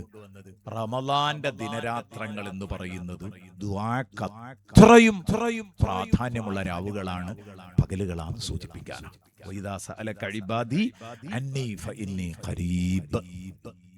എന്ന് പറഞ്ഞത്. അപ്പോ ആ ദുആയിൽ നിങ്ങൾ എന്നെയും ഉൾപ്പെടുത്തണം. നമുക്ക് അങ്ങോട്ടും ഇങ്ങോട്ടും ദ്വാരക്കാം. അപ്പം നരകത്തെ പേടിച്ച് കരയണം എന്നതുപോലെ വല്ലദീന യഖൂലൂന റബ്ബനാ ഹബ് ലനാ മിൻ അസ്വാജിനാ വദുർരിയാതിനാ ഖുർറത അഅ്യുനിൻ വജഅൽനാ ലിൽ മുത്തഖീന ഇമാമാ. നേരത്തെ പറഞ്ഞ ആ ദുആ, നമ്മളെ ദുആയിലൊക്കെ ഇങ്ങനെയുള്ള ദുആകൾ ഉണ്ടാകാൻ ഉസ്താദുമാര് പ്രത്യേകം ശ്രദ്ധിക്കണം. ഇതിപ്പം ദിനേന പ്രാർത്ഥിക്കണം എന്ന് പറഞ്ഞതാണ്. അവിടെ ചർച്ച ഉണ്ട് ഇമാമിങ്ങൾക്ക്. നമ്മളിപ്പോ ഈ വാക്ക് എന്നെ പറയണില്ലെങ്കിൽ റബ്ബനാ ആതിനാ ഫിദ്ദുനിയാ ഹസനതൻ വഫിൽ ആഖിറതി ഹസനതൻ വഖിനാ അദാബന്നാർ എന്ന് പറയുമ്പോഴും ഈ ഇസ്രിഫന്ന അദാബ ജഹന്നം എന്ന് പറഞ്ഞത് പെടുന്നുണ്ടല്ലോ. അങ്ങനെ പോരെ മതി എന്ന് പറഞ്ഞവരുണ്ട്.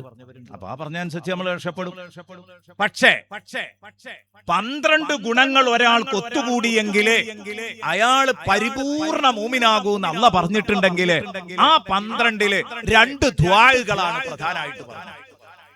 അത് അതേ ലഫ്ദ് കൊണ്ട് തന്നെ നമ്മൾ അങ്ങ് ദ്വാരക്കുകയാണെങ്കിൽ എത്ര മനോഹരമാണ്. റബ്ബന സ്രിഫ് അന്നാ അദാബ ജഹന്നം. നമ്മൾ എത്ര ഇടങ്ങാറായിട്ടാ ദ്വാരക്കലും അല്ലെ? ബേക്കൽ ഉസ്താദ് എന്ന് പറയണ്ടേന് റബ്ബന ആതിനാ ഫിദ്ദുനിയാ എന്ന് ഇടക്കിടക്ക് ഞാൻ ആവർത്തിക്കും. അത് അടുത്തത് ആലോചിക്കാനാണ്. ബേക്കൽ ഉസ്താദ് ദുആന്റെ ഇടയിൽ റബ്ബന ആതിനാ എന്ന് ഇടക്കിടക്ക് ഇങ്ങനെ വരും. അത് അടുത്തത് ആലോചിക്കാനാണ്. ഇനി എന്താ ദ്വാരക്കേണ്ടത്? ദുആ നീട്ടുന്നതിനെ ആക്ഷേപിച്ച് പറഞ്ഞപ്പോൾ ഉസ്താദ് പറഞ്ഞതാണ്. എനിക്ക് ദ്വാരക്കുമ്പോ അങ്ങനെ കേൾക്കുമ്പോ ഞാൻ കുറെ ചിരിച്ചത് കേട്ടപ്പോ. ദ്വാരക്കുന്ന ഉസ്താദ്മാര് ദ്വാരക്കണ ഇങ്ങനെ കേൾക്കുമ്പോ കുറെ റബ്ബനാത്തിനുണ്ടാവും. അപ്പൊ എന്താണ് ഇനി അടുത്തത് എന്താ പറയേണ്ടതെന്ന് ആലോചിക്കാൻ വേണ്ടിയാണ്. നിങ്ങൾ ഇങ്ങനെ കഷ്ടപ്പെടണ്ട, അവിടെ അവസാനിപ്പിച്ചാളിന്ന ഉസ്താദ് പറഞ്ഞു. മനുഷ്യന്മാരെ ബുദ്ധിമുട്ടിക്കരുത്. റസൂലുള്ളാഹ് പഠിപ്പിച്ചത് ബശ്ശിറു വലാ തുനഫിറു, ചടപ്പിക്കരുത്. സന്തോഷമുള്ള അവസ്ഥയിൽ കാര്യങ്ങളൊക്കെ കഴിക്കണം. അത് പ്രസംഗമാണെങ്കിലും അങ്ങനെ തന്നെയാണ്. നിങ്ങളാൻ പറ്റൂല നിങ്ങളും പറയുണ്ടാവും അല്ലെ? ഇൻഷാ അല്ലാഹ് നിർത്തുകയാണ്. എനിക്ക് 12 മണിയാ സമയം തന്നു. 12 മണിയാ സമയം തന്നു. 8 മിനിറ്റ് ഉള്ളൂ. കാര്യങ്ങൾ കുറെ പറയാൻ ബാക്കി കിടക്കുന്നുണ്ട്. നമുക്ക് അവസാനിപ്പിക്കാം, പ്രശ്നമല്ല. ഞാൻ പറഞ്ഞു ബശ്ശിറു വലാ തുനഫിറു, സന്തോഷത്തോടെ കാര്യങ്ങൾ ചെയ്യണം. ജനങ്ങളെ ഹാപ്പി ആക്കുക വേണ്ടത്, സന്തോഷിപ്പിക്കുക വേണ്ടത്. വലാ തുനഫിറു, നിങ്ങൾ ജനങ്ങളെ ചടപ്പിക്കരുത്. ചടപ്പിക്കുന്ന പ്രഭാഷകരാവരുത്. അങ്ങനെയുണ്ടല്ലോ ദുആവ് അങ്ങനെ തന്നെ. ചില ദുആവൊക്കെ ആൾക്കാർ ഇങ്ങനെ ആമീൻ പറയുമ്പോ ഇവലെ ഒന്നും കൂടി ഇങ്ങോട്ട് ഉഷാറാക്കും. അപ്പൊ ഇവല് വിചാരിച്ചത് ഇവലെ ദുആ ആൾക്കാർക്ക് അത്ര ഇഷ്ടപ്പെടുന്ന അല്ല. ഇവല് അമർത്തി ആമീൻ പറയുന്നത് ഇതൊന്ന് നിർത്തി കിട്ടിയെങ്കിൽ ആമീൻ എന്നാണ്. നമുക്ക് അങ്ങനെ തോന്നുന്നു. ഇതൊന്ന് നിർത്തി കിട്ടിയെങ്കിൽ ആമീൻ എന്നാണ് ഈ പറയുന്നത്. പക്ഷെ ഇത് മൂല്യർക്ക് തിരിയണ്ടേ? പഠിച്ചതെല്ലാം ദുആ ചെയ്യരുത്.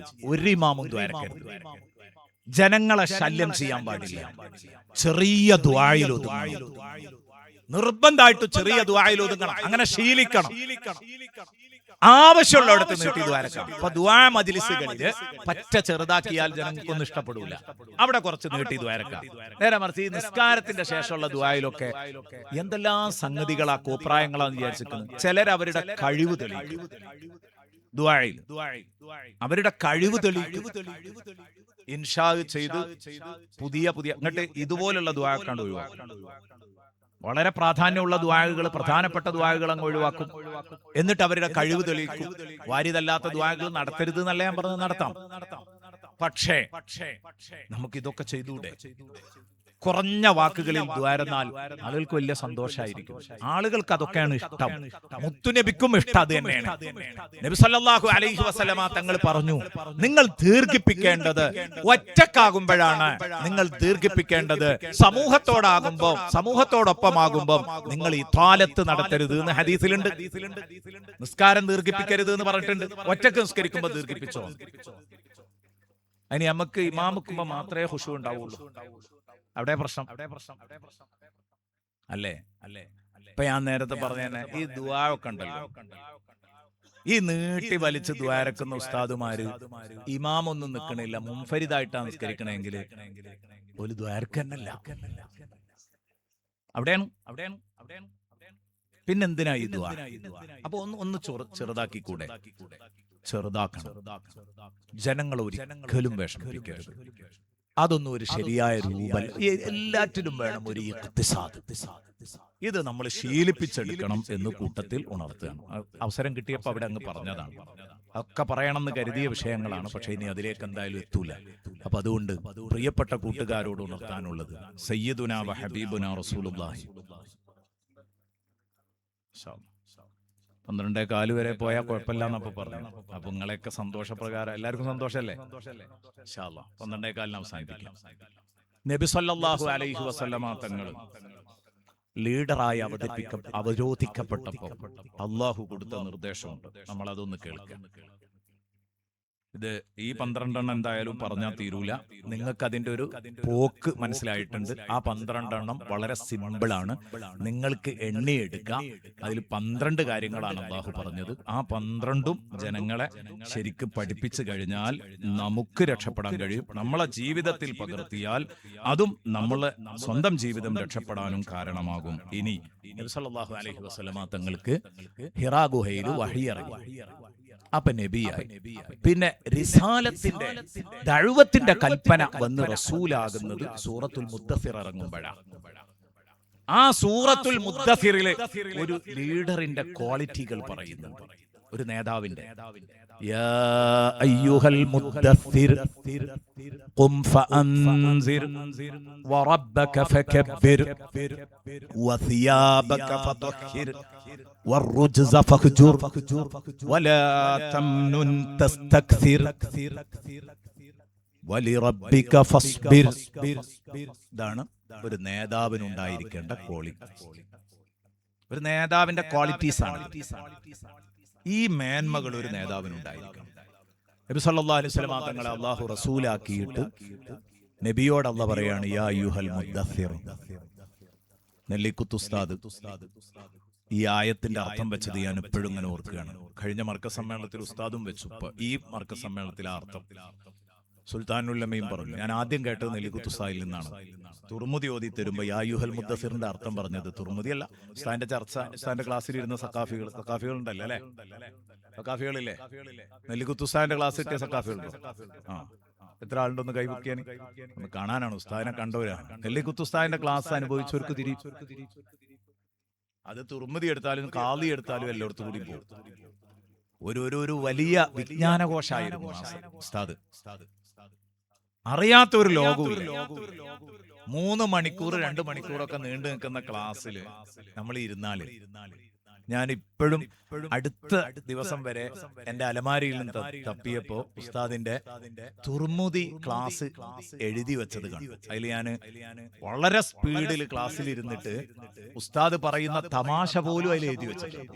ആ തമാശയൊക്കെ ഇപ്പൊ ഇങ്ങനെ എടുത്തു നോക്കുമ്പോ വെറുതെ ചിരിക്കും. ഓരോ ഹദീസിലും ഉസ്താദ് ഇങ്ങനെ വിശദീകരിക്കുമ്പോൾ ഉസ്താദ് നല്ല ഫലിതങ്ങൾ പറയും. അപ്പൊ ആ ഫലിതങ്ങൾ പോലും ഇങ്ങനെ എഴുതി വെച്ചിട്ട് അതൊക്കെ എത്ര മുഫീദാന്നറിയോ നിങ്ങൾ?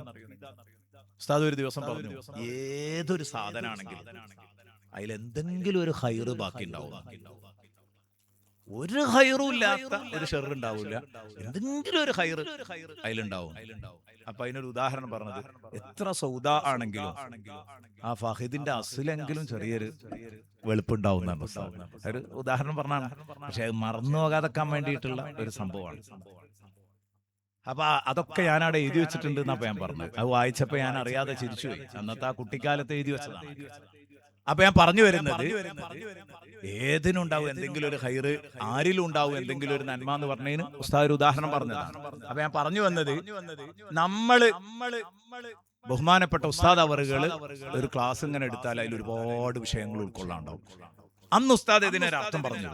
യാ യുഹൽ മുദ്ദസ്സിർ, ഒരു സനദ്ദാന സമ്മേളനത്തിൽ ഉസ്താദിന്റെ പ്രസംഗമാണ്. യാ യുഹൽ മുദ്ദസ്സിർ, കോട്ട് ധരിച്ച സഖാഫി, അങ്ങനെയാണ് അർത്ഥം വെച്ചത്. കോട്ടു ധരിച്ച സഖാഫി, ഖും, നീ ദഅവത്തിന്റെ ഫീൽഡിലേക്ക് ഇറങ്ങണം, ഫഅൻസിർ, എന്നിട്ട് നീ വഅദ് പറയണം. അതിന്റെ അർത്ഥം നമ്മൾ പുതപ്പിട്ട് മൂടിക്കിടക്കുന്ന തങ്ങളെ എന്ന് വിളിക്കാറുണ്ട്. തെറ്റല്ല, അർത്ഥമുണ്ട്. പക്ഷെ ഈ ഒരു അർത്ഥം കേട്ടപ്പോ അത് ഉസ്താദ് ഇങ്ങനെ സ്വയം പറഞ്ഞതാണോ, എവിടെയെങ്കിലും ഉണ്ടോ എന്നൊക്കെ കരുതിയിരുന്നു. അപ്പൊ ആധികാരിക തഫ്സീർ ഗ്രന്ഥങ്ങളിൽ തന്നെ ഉണ്ട്. റാസിയെ പോലെയുള്ള മുഫസ്സിറുകളൊക്കെ പറഞ്ഞിട്ടുണ്ട്, യാ മൻ ലബിസ ദിസാറൻ നുബുവ. അതാണ് യാ യുഹൽ മുദ്ദത്തിറിന് അർത്ഥം കൊടുത്തത്. നുബുവത്തിന്റെ മേൽവസ്ത്രമണിഞ്ഞ തങ്ങളെ, നുബുവത്തിന്റെ കോട്ട് ധരിച്ച തങ്ങളെ. നുബുവത്തിന്റെ കോട്ട് അത് ഹിസ്സിയായ കോട്ടല്ല, മാനവിയായ കോട്ടാണ്. അപ്പൊ ഇവിടെ സക്കാഫികൾക്ക്, മദനികൾക്ക്, സഅദികൾക്ക് നമുക്ക് ഹിസ്സിയായ കോട്ട് തന്നെ ഉണ്ട്. അപ്പൊ അതുകൊണ്ട് അവസ്ഥ അർത്ഥം വെച്ചത് എല്ലാവരും കോട്ട് ധരിച്ചിങ്ങനെ ഇരിക്കല്ലേ. അപ്പൊ അവരോട് പറഞ്ഞു, യാ യുഹൽ മുദ്ദസ്സിർ, കോട്ട് ധരിച്ച സക്കാഫി, ഖും ഫഅൻസിർ. ഞാൻ പറയുന്നത്, ഒരാലിമിനെ അല്ലാഹു പൊതുരംഗത്തേക്ക് ഇറക്കുന്നതൊന്ന് നോക്ക്. മുത്തുനബി എന്ന തികഞ്ഞ ആലിമിനെ പറയുന്നു, ചടഞ്ഞുകൂടരുത്, ഇറങ്ങണം, സജീവമായി രംഗത്തിറങ്ങണം. ഖും ഫഅൻസിർ, എന്നിട്ട് തങ്ങൾ വഅദ് പറയണം, ജനങ്ങളെ ഉപദേശിക്കണം, ജനങ്ങളെ താക്കീത് ചെയ്യണം, ജനങ്ങൾക്ക് വഅദ് പറഞ്ഞു കൊടുക്കണം. അത് പറഞ്ഞിട്ട് അല്ലാഹു പറയുന്നു, വറബ്ബക ഫകബ്ബിർ.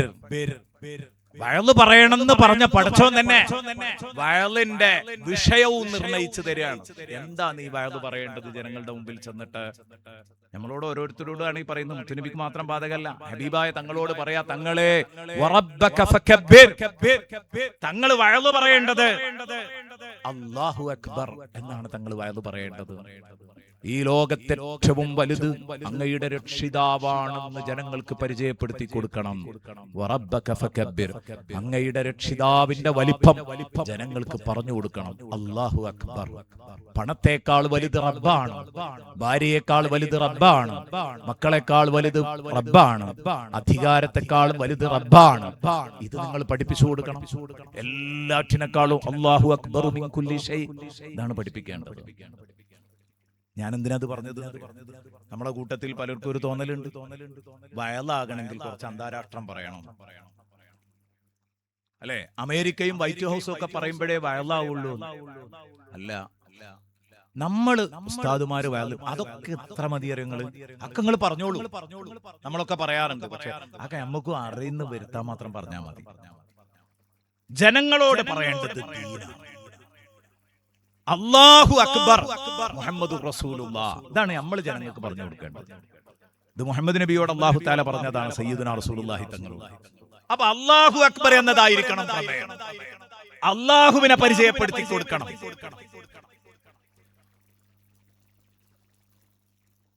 നീണ്ട പ്രഭാഷണങ്ങൾ 13 കൊല്ലം നടന്നു. കോഴിക്കോട് ജില്ലയിലെ ചെറുവാടിയിൽ 10 ദിവസം. അതില് 3 തവണ താജുൽ ഉലമ വന്ന് പങ്കെടുത്തു. അതിലൊരു തവണ വന്നപ്പോ ഞാൻ പ്രസംഗിച്ചുകൊണ്ടിരിക്കുമ്പോഴാണ് വന്നത്. ഞാൻ പറഞ്ഞു, തങ്ങളുപ്പാപ്പ എത്തിയിട്ടുണ്ട്, അതുകൊണ്ട് താജുൽ ഉലമക്ക് ഇവിടെ ഇരിക്കാന്ന് പറഞ്ഞത് പ്രയാസാകും, ദുആ ചെയ്ത് അനുഗ്രഹിച്ച് തങ്ങളുപ്പാപ്പ പോയിക്കോട്ടെ, അതുകൊണ്ട് ഞാൻ തൽക്കാലം വയല് നിർത്താം, പ്രസംഗം തങ്ങളുപ്പാപ്പ ഇടപെട്ട് ദുആ ചെയ്ത് ഉപദേശിച്ചതിന് ശേഷം നമുക്ക് വേണമെങ്കിൽ തുടരാം എന്ന് പറഞ്ഞു. തങ്ങള് പറഞ്ഞു, അന്ന് തങ്ങളുപ്പാപ്പ പറഞ്ഞതാ, പറഞ്ഞോട് ഞാൻ വയല് കേൾക്കാനാ വന്നത്. അങ്ങനെ തങ്ങളുപ്പാപ്പ വേക്കിലിരുന്നു. പിന്നെ ഞാൻ വയല് പറയുന്നുണ്ടെങ്കിലും എന്റെ മൂടൊക്കെ പോയിട്ടുണ്ട്. കാരണം എന്താന്ന് വെച്ചാൽ ഇതുവരെയുള്ള ഉഷാർ പിന്നെ കിട്ടണില്ല. കാരണം ബാക്കിലിരിക്കുന്നത് അത്രയും വലിയൊരു ഇൽമിന്റെ ബഹറായതുകൊണ്ട് പേടിയാണ്. പിന്നെ തങ്ങളുപ്പാപ്പന്റെ അടുത്ത് ഞാൻ ഓതിയിട്ടില്ല, പക്ഷേ കേട്ടിട്ടുണ്ട്. എവിടെന്ന് തെറ്റു പറഞ്ഞാലും അപ്പ ചാടും, അപ്പ ഇടപെടും. അപ്പൊ അതൊക്കെ ഇങ്ങനെ കാത്തു നിൽക്കുകയാണ്, എന്തും സംഭവിക്കാം. അന്ന് ഞാന് തുഹ്ഫയിലെ ഇബ്നു ഹജർ റളിയല്ലാഹു അൻഹുവിന്റെ തുഹ്ഫയിലെ ഒരു ഇബാറത്തൊക്കെ അന്നത്തെ വിഷയത്തിലേക്ക് കൊണ്ടുവന്നിരുന്നു. അതായത് വിശന്നു വലഞ്ഞവന് ശവം തിന്നാം, വിശന്നു വലഞ്ഞവന് ശവം തിന്നാം, അനുവദനീയമാണ്. ബൽ ലഹു ബൽ അലൈഹി വലഹു ബൽ അലൈഹി എന്ന് പറഞ്ഞ ആ ഇബാറത്ത് ഇങ്ങനെ ചർച്ച ചെയ്യാൻ. അവന് ശവം തിന്നൽ അനുവദനീയമാണ്, അല്ല തിന്നൽ നിർബന്ധമാണ്. ഞാൻ ഇപ്പം മരിക്കും, ശവം തിന്നില്ലെങ്കിൽ ഇപ്പം മരിക്കുന്നു കണ്ട മൈത്തത്ത് തിന്നിട്ടെങ്കിലും ജീവൻ രക്ഷിക്കണം എന്ന ആ കാര്യം പറയുന്നിടത്ത് പറയുന്നുണ്ട്, ആ മയ്യിത്ത് ഒരു നബിയുടേതായാലൊഴികെ, അതൊരു നബിയുടേതായാലൊഴികെ, നബിയുടെ മയ്യത്ത് മുമ്പിലുണ്ട്. നമ്മൾ വിഷന്ന് എന്തെങ്കിലും ഒന്ന് തിന്നിട്ടില്ലെങ്കിൽ ഇപ്പൊ മരിക്കും. ആ ബോഡിയിൽ നിന്നൊരു കഷ്ണം വെട്ടി തിന്നാൽ ജീവൻ നിലനിർത്താം. പറ്റുമോ? പറ്റൂല. ബാക്കിയുള്ളവർക്ക് പറ്റുന്നല്ല, തിന്നൽ നിർബന്ധമാണ്. പക്ഷെ നബിയുടേതാണെങ്കിൽ പറ്റൂല. കാരണം എന്തുകൊണ്ട്? സാധാരണക്കാരന്റെ ശരീരം അത് മണ്ണിലേക്ക് അങ്ങോട്ട് വെച്ചാൽ മണ്ണാകാനുള്ളതാണ്. അതേസമയം അമ്പിയാക്കളുടെ ശരീരം മണ്ണാകുന്ന പ്രശ്നമില്ല. അതുകൊണ്ട് തന്നെ ആ ശരീരത്തെ അപമാനിക്കാൻ പാടില്ല. ആ ഒരു മസലയൊക്കെ ഞാൻ അന്ന് തുഹ്ഫയുടെ ഇബാറത്തുകൾ വായിച്ചുകൊണ്ട് അതിൽ അവതരിപ്പിക്കുന്നത്. അതിലേക്ക് ആവശ്യമായതുകൊണ്ട് നേരത്തെ സെറ്റ് ചെയ്തുകൊണ്ട് വന്നതാണ്. അപ്പൊ ഇതൊക്കെ അങ്ങനെ അവതരിപ്പിച്ചു. തങ്ങളിപ്പാപ്പ എല്ലാം കേട്ടിരുന്നു. അവസാനം ഒരു വീട്ടിലേക്ക് ഭക്ഷണം കഴിക്കാൻ പോയപ്പോ ഞാനുണ്ട്. അവിടെ തങ്ങളിപ്പാപ്പ റൂമിൽ കയറി വിശ്രമിച്ചു. എനിക്കൊന്ന് ബാത്റൂമിൽ പോകണം എന്ന് പറഞ്ഞു. ഒക്കെ കഴിഞ്ഞ് ഒരു ബനിയനും കള്ളിത്തുണിയും കൈലിത്തുണിയും ബനിയനും മാത്രം എടുത്തിട്ട് ആ വീട്ടുകാരന്റെ ബെഡിൽ ഇങ്ങനെ ഇരിക്കല്. അപ്പൊ ഹാദിമിനോട് പറഞ്ഞു, വയറിളറിഞ്ഞ മൂല്യാരെന്ന് വിളിക്കുക. സത്യം പറഞ്ഞ വയറിളകി. കാരണം ഇവിടുന്ന് കിട്ടാത്തത് ഇനി സ്വകാര്യമായിട്ട് പറയാനുള്ള തീരുമാനമാണെന്ന് ഞാൻ മനസ്സിലാക്കി. ഏതായാലും ആളുകളെ കേൾക്കാതെ എണിഞ്ഞു വരാൻ പോണു. അപ്പൊ ഞാൻ ഭയങ്കര ബേജാറിൽ പോയി. അപ്പൊ എന്നോട് പറഞ്ഞു, ഞാൻ ഇത് പറയാൻ ഞങ്ങളോട് പറഞ്ഞു, പലർക്കും വെപ്പുണ്ട്. പ്രസംഗമാവണമെങ്കിൽ കുറെ അന്താരാഷ്ട്രം പറയണം, കുറെ പത്രങ്ങളിലെ വിവരങ്ങൾ പറയണം. അതൊക്കെ ഈ കേൾക്കണ മനുഷ്യന്മാർക്ക് നിങ്ങളെക്കാളും അറിയും. തങ്ങളിപ്പാപ്പ പറയാം, എനിക്കിന്ന് വയല് കേട്ടപ്പോ നല്ല സന്തോഷമായി. ആയത്തുകള്, ഹദീസുകള്, ഇമ്മത്തിന്റെ കൗലുകള്, ഫിഖ്ഹിന്റെ ഉദ്ധരണികള് ഇങ്ങനെ അവതരിപ്പിച്ചപ്പോ വലിയ സന്തോഷം തോന്നി. അപ്പൊ ഒന്ന് ആശീർവദിക്കാൻ വേണ്ടി വിളിച്ചതാണ്. അവിടെ ഇരിക്കുക. ഞാനൊന്ന് മന്ത്രിച്ചു തരാം. എനിക്ക് ജീവിതത്തിൽ മറക്കാൻ പറ്റാത്തൊരനുഭവം. എന്നിട്ട് എന്നോട് ആ തല മടിയിലേക്ക് ഇങ്ങനെ വെക്കാൻ പറഞ്ഞു. എനിക്ക് അദബ് കൊണ്ട് കഴിയുന്നില്ല. ഇങ്ങോട്ട് വെക്കാനല്ലേ പറഞ്ഞത്. അപ്പൊ ഞാനിങ്ങനെ വെച്ചില്ല എന്നുള്ള നിലക്ക് വെച്ചു. നന്നായി മന്ത്രിച്ചു. അവസാനം അവിടുന്ന് എഴുന്നേൽക്കുമ്പോ തൊട്ടടുത്തുള്ള ബാഗിൽ നിന്ന് ഒരു 500 രൂപ എടുത്തിട്ട് എന്റെ കയ്യിൽ തന്നു. ഇതവിടെ വെച്ചോളൂ. ഇപ്പോഴും എന്റെ പോക്കറ്റിൽ അതുണ്ട്. ഇപ്പോഴും എന്റെ പോക്കറ്റിൽ അതുണ്ട്. വലിയൊരു സംഖ്യയാണെന്ന്. 13 വർഷങ്ങൾക്ക് മുമ്പാണ്. അത് ചെലവാക്കാതെ ബർക്കത്തിന് വെക്കേണ്ട ചെറിയ സംഖ്യയല്ല. ബർക്കത്തിന് കിട്ടണമൊക്കെ ചെറിയ സംഖ്യ പലപ്പോഴും ഉണ്ടാകും. പക്ഷേ 500ന്റെ നോട്ട് മാറുക എന്ന് പറഞ്ഞപ്പോഴും ഞാൻ അത് വേണ്ടാന്ന് വെച്ചു. പഴയ 500. കാരണം എന്താണ്? ആ ക്യാഷ് എന്റെ പോക്കറ്റിൽ കയറിയതിന്റെ ശേഷം പട്ടിണി, പ്രയാസം, ദുരിതം, ഞെരുക്കം എന്താണെന്ന് എന്റെ ജീവിതത്തിൽ ഞാൻ അറിഞ്ഞിട്ടില്ല. സത്യമാണ്. കാരണം അത് മനസ്സറിഞ്ഞു കിട്ടിയ ഒരു പൊരുത്താണ്. അപ്പൊ ഞാൻ പറഞ്ഞു വരുന്നത്, തങ്ങളിപ്പാപ്പ പറഞ്ഞത് വലിയ കാര്യമാണ്. നമ്മൾ ഈ ശാസ്ത്രമൊക്കെ അങ്ങനെ പറഞ്ഞ് ശാസ്ത്രം തന്നെ പറഞ്ഞ് പ്രസംഗിച്ചാല് അതൊക്കെ ചിലപ്പോ ഈ കേൾക്കുന്നവർക്ക് നമ്മളെക്കാൾ തിരിക്കും. അപ്പൊ അവർക്ക് നമ്മളോട് ചിലപ്പോൾ പുച്ഛം തോന്നും. അപ്പൊ അത് നമ്മൾക്കും അറിയാം, അല്ലെങ്കിൽ ഖുർആനും അതിലൊക്കെ ഇടപെട്ടിട്ടുണ്ട് എന്ന് അറിയാനുള്ള സംഗതിയെ വേണ്ടതുള്ളൂ. ഇവിടെ ആവശ്യം ജനങ്ങളുടെ ആത്മീയതക്ക് ആവശ്യമായ ഉപദേശങ്ങളും നിർദ്ദേശങ്ങളും കൊടുക്കല. അതാണ് ആദ്യത്തെ നിർദ്ദേശത്തിൽ റസൂലുള്ളാഹിക്ക് ടോപ്പിക് നിർണയിച്ചു കൊടുത്തു. അല്ലാഹു വറബ്ബക ഫകബ്ബിർ. അല്ലാഹു അക്ബർ ആയിരിക്കണം ട്ടോ വയല്. വറബ്ബക ഫകബ്ബിർ വസിയാബക ഫതഹിർ. അടുത്തതൊരു ലീഡറോട് പറയാനുള്ളത് ഡ്രസ്സ് നന്നാക്കണം. ഒരു നേതാവാണെങ്കിൽ ഡ്രസ്സ് നന്നാവണം. ക്ലീൻ ഡ്രസ്സ് ധരിക്കണം. അത് ഈ ഉമ്മത്തിനെ പഠിപ്പിച്ചത് സുൽത്താനുൽ ഉലമയാണ്. പറയാലോ, വൃത്തിയുള്ള ഡ്രസ്സ് ധരിക്കുക. അപ്പൊ ഞാൻ അങ്ങനെ നോക്കുമ്പോൾ എല്ലാവരും നല്ല മട്ടുള്ള ഡ്രസ്സാണ്. ഇത് പഴയ കാലത്താണ് ഉണ്ടാവില്ല. നമ്മളൊക്കെ ചെറുപ്പത്തിൽ നമ്മൾ ഓതി പഠിച്ച കാലത്ത് ഉസ്താദുമാരിൽ ഈ വേഷം ഉണ്ടാവില്ല. അവരെ മോശാക്കല്ല കേട്ടോ. അവർ വലിയ ആലിമ്യങ്ങളായിരുന്നു, വലിയ ഇഖ്ലാസിന്റെ നിറകുടങ്ങളായിരുന്നു. അവർക്ക് ദുന്യാവുമായിട്ട് വലിയ ഷോലുകളൊന്നും ഇല്ലാത്തതുകൊണ്ട് അതിലൊന്നും ഇടപെട്ടിട്ടില്ലായിരുന്നു. അങ്ങനെയൊക്കെ മതിയായിരുന്നു ആ കാലത്ത്. പക്ഷെ ഉസ്താദ് അത് തിരുത്തി. അങ്ങനെയാ വേണ്ടത്. നല്ല വൃത്തിയിലാണ് ആലിമ്യങ്ങൾ നടക്കേണ്ടത്. ഉസ്താദ് ചെറുപ്പത്തിൽ തന്നെ അയൺ ചെയ്യുന്ന സ്വഭാവക്കാരനായിരുന്നു. ഇസ്തിരിയിട്ട് നടക്കുന്ന ആളായിരുന്നു. അങ്ങനെയാ വേണ്ടത്. നല്ല വൃത്തിയുള്ള ഡ്രസ്സ് ധരിക്കണം. അങ്ങനെയാണ് നമ്മളും വേണ്ടത്. അള്ളാഹുവിന്റെ റസൂൽ സല്ലല്ലാഹു അലൈഹി വസല്ലം ഒരു ദിവസം തലപ്പാവ് ഇങ്ങനെ കെട്ടി. എന്നിട്ട് ആ തലപ്പാവ് മുമ്പിലുള്ള വെള്ളപാത്രത്തിലേക്ക് നോക്കി ഇങ്ങനെ ശരിയാക്കാണ്. കണ്ണാടി ഇല്ലാത്തതുകൊണ്ട് അതിന് പകരം വെള്ളത്തിൽ നോക്കിയിട്ട് ഇതിങ്ങനെ ശരിയാക്കാണ്. യുസബ്ബി ഇമാമതഹു. നബി സല്ലല്ലാഹു അലൈഹി വസല്ലം തങ്ങൾ തലപ്പാവ് ഇങ്ങനെ നേരെയാക്കുന്നു. അത് ബാക്കിൽ നിന്ന് കാണുകയാണ് ആയിഷ ബീവി. ആയിഷ ബീവി ഒരു കുസൃതിക്കാരിയും കൂടിയായിരുന്നല്ലോ ഉമ്മ ആയിഷ റളിയല്ലാഹു അൻഹ. അള്ളാഹു അവരുടെ ബർക്കത്തുകൊണ്ട് നമ്മളെ രക്ഷപ്പെടുത്തട്ടെ. അപ്പൊ ആയിഷ ബീവി ബാക്കെന്ന് ചോദിച്ചു, സുബ്ഹാനല്ലാഹ് വ അൻത റസൂലുള്ളാഹ്, സുബ്ഹാനല്ലാഹ് തങ്ങൾ അള്ളാന്റെ റസൂലാണോ ഇതൊക്കെ ചെയ്യണത് വെച്ച് ഇങ്ങനെ ചെത്തിപ്പൊളിച്ച് കൊടുക്കാപ്പത് എന്നുള്ള നിലക്ക്. അപ്പൊ പറഞ്ഞു, ആയിഷോ ഞാൻ മദീന പള്ളിയിലേക്ക് ദർസ് നടത്താൻ പോവുക. ഇന്നല്ലാഹ യുഹിബ്ബു മിനൽ അബ്ദ്, അള്ളാഹ്ക്ക് ഒരു അടിമയെ കാണുന്നത് ഇഷ്ടം. ഒരടിമയിൽ നിന്ന് അള്ളാഹുവിന് ഇഷ്ടം അയ്യതസയ്യന ലി അസ്ഹാബിഹി, തന്റെ കൂട്ടുകാരുടെ മുമ്പിലേക്ക് ചമഞ്ഞൊരുങ്ങി പോകുന്നതാണ് അള്ളാഹ്ക്ക് ഇഷ്ടം.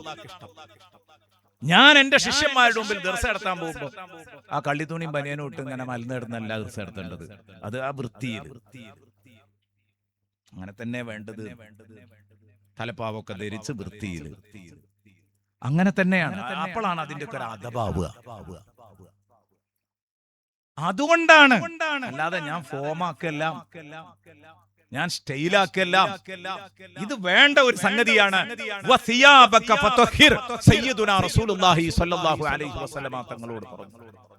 അപ്പൊ നമ്മള് വസിയാബക ഫതഹിർ എന്നതും പ്രവൃത്തി പദത്തിൽ കൊണ്ടുവരണം. അത് കൊണ്ടുവന്നുകൊണ്ട് ഇപ്പൊ ആലിമീങ്ങൾക്ക് നല്ല നിലവിലുണ്ട്. മറ്റേത് ഈ ജനറലിന്റെ മുമ്പിൽ പലപ്പോഴും നമുക്കൊരു നിലവിലില്ലാത്തൊരവസ്ഥ ഉണ്ടായിരുന്നെങ്കിൽ അത് അവസാനിപ്പിച്ചത് ഉസ്താദാണ്. ഉസ്താദ് ഇടപെട്ടു, എല്ലാരും നന്നായി. എല്ലാരും നന്നായി എന്നാ എല്ലാരും നന്നായി. ഉസ്താദിനെ അംഗീകരിക്കണവരും നന്നായി, അല്ലാത്തവരും നന്നായി. ഇടക്കാലത്ത് അവരുടെ വേഷങ്ങളൊന്നും വേണ്ടത്ര കൃത്യമായിരുന്നില്ല. ഇപ്പൊ അവർക്കും ഒരുവിധം അവരെ നന്നാക്കാൻ പറ്റുന്ന ഒരു നേതാവിനെ കിട്ടിയിട്ടുണ്ട്. അയാൾ വേഷമൊക്കെ ഒന്ന് നന്നാക്കിച്ചു. അതൊരു നല്ല കാര്യമാണ്. അൽഹംദുലില്ലാഹ്. പിന്നെ പറയുന്നു, തെറ്റുകുറ്റങ്ങൾ ഒഴിവാക്കണം. നിങ്ങൾ വഴന്നു പറയുന്നുണ്ടെങ്കിൽ നിങ്ങൾ ആ തെറ്റ് ചെയ്യരുത്. മാതൃകാ ജീവിതം നയിക്കണം. അതാ പിന്നെ പറയുന്നത്. മഅസിയത്ത് ഉപേക്ഷിക്കണം. എന്ന് പറഞ്ഞതിന്റെ അർത്ഥം അതാണ്. അപ്പം നമ്മൾ വഴന്നു പറയുമ്പോൾ നമ്മൾ മാതൃകാ ജീവിതം നയിക്കണം. നമ്മുടെ ജീവിതം ശുദ്ധാവണം.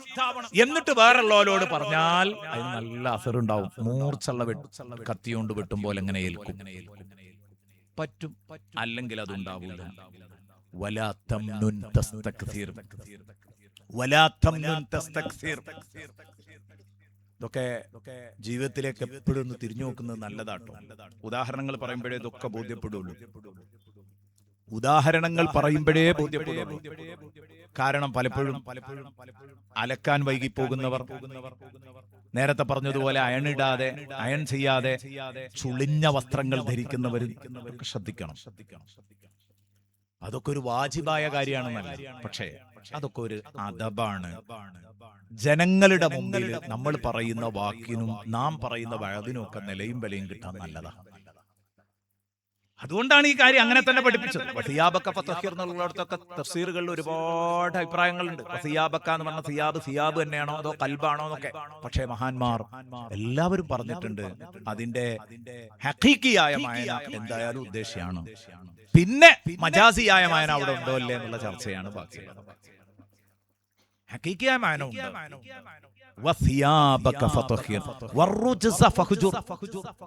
നമ്മൾ ജനങ്ങളോടൊന്ന് പറയുന്നു, ചെയ്യുന്നത് അങ്ങനെയല്ല. എന്ത് ചെയ്യും? എന്നോട് ഇപ്പൊ അടുത്തൊരു സാധാരണക്കാരൻ പറഞ്ഞു, ഉസ്താദെ പലപ്പോഴും ഉസ്താദുമാരെ അടുത്തറിയാനുള്ള അവസരം ഇല്ലാതിരിക്കട്ടെ എന്ന് ദുആ ചെയ്തുകൊണ്ടിരിക്കുകയാണ് ഇപ്പൊ ഞാൻ. ഉസ്താദുമാരെ അടുത്തറിയാൻ തൗഫീഖില്ലാതിരിക്കട്ടെ, ദൂരത്തുനിന്ന് മനസ്സിലാക്കുക, അവരെ ബഹുമാനിക്കുക. അതിന് മാത്രമേ എനിക്ക് ഇനി തൗഫീഖ് ഉണ്ടാകാവൂ. ഞാൻ അടുക്കാൻ ശ്രമിച്ചവരൊക്കെ എന്നെ അകറ്റിയിട്ടേ ഉള്ളൂ.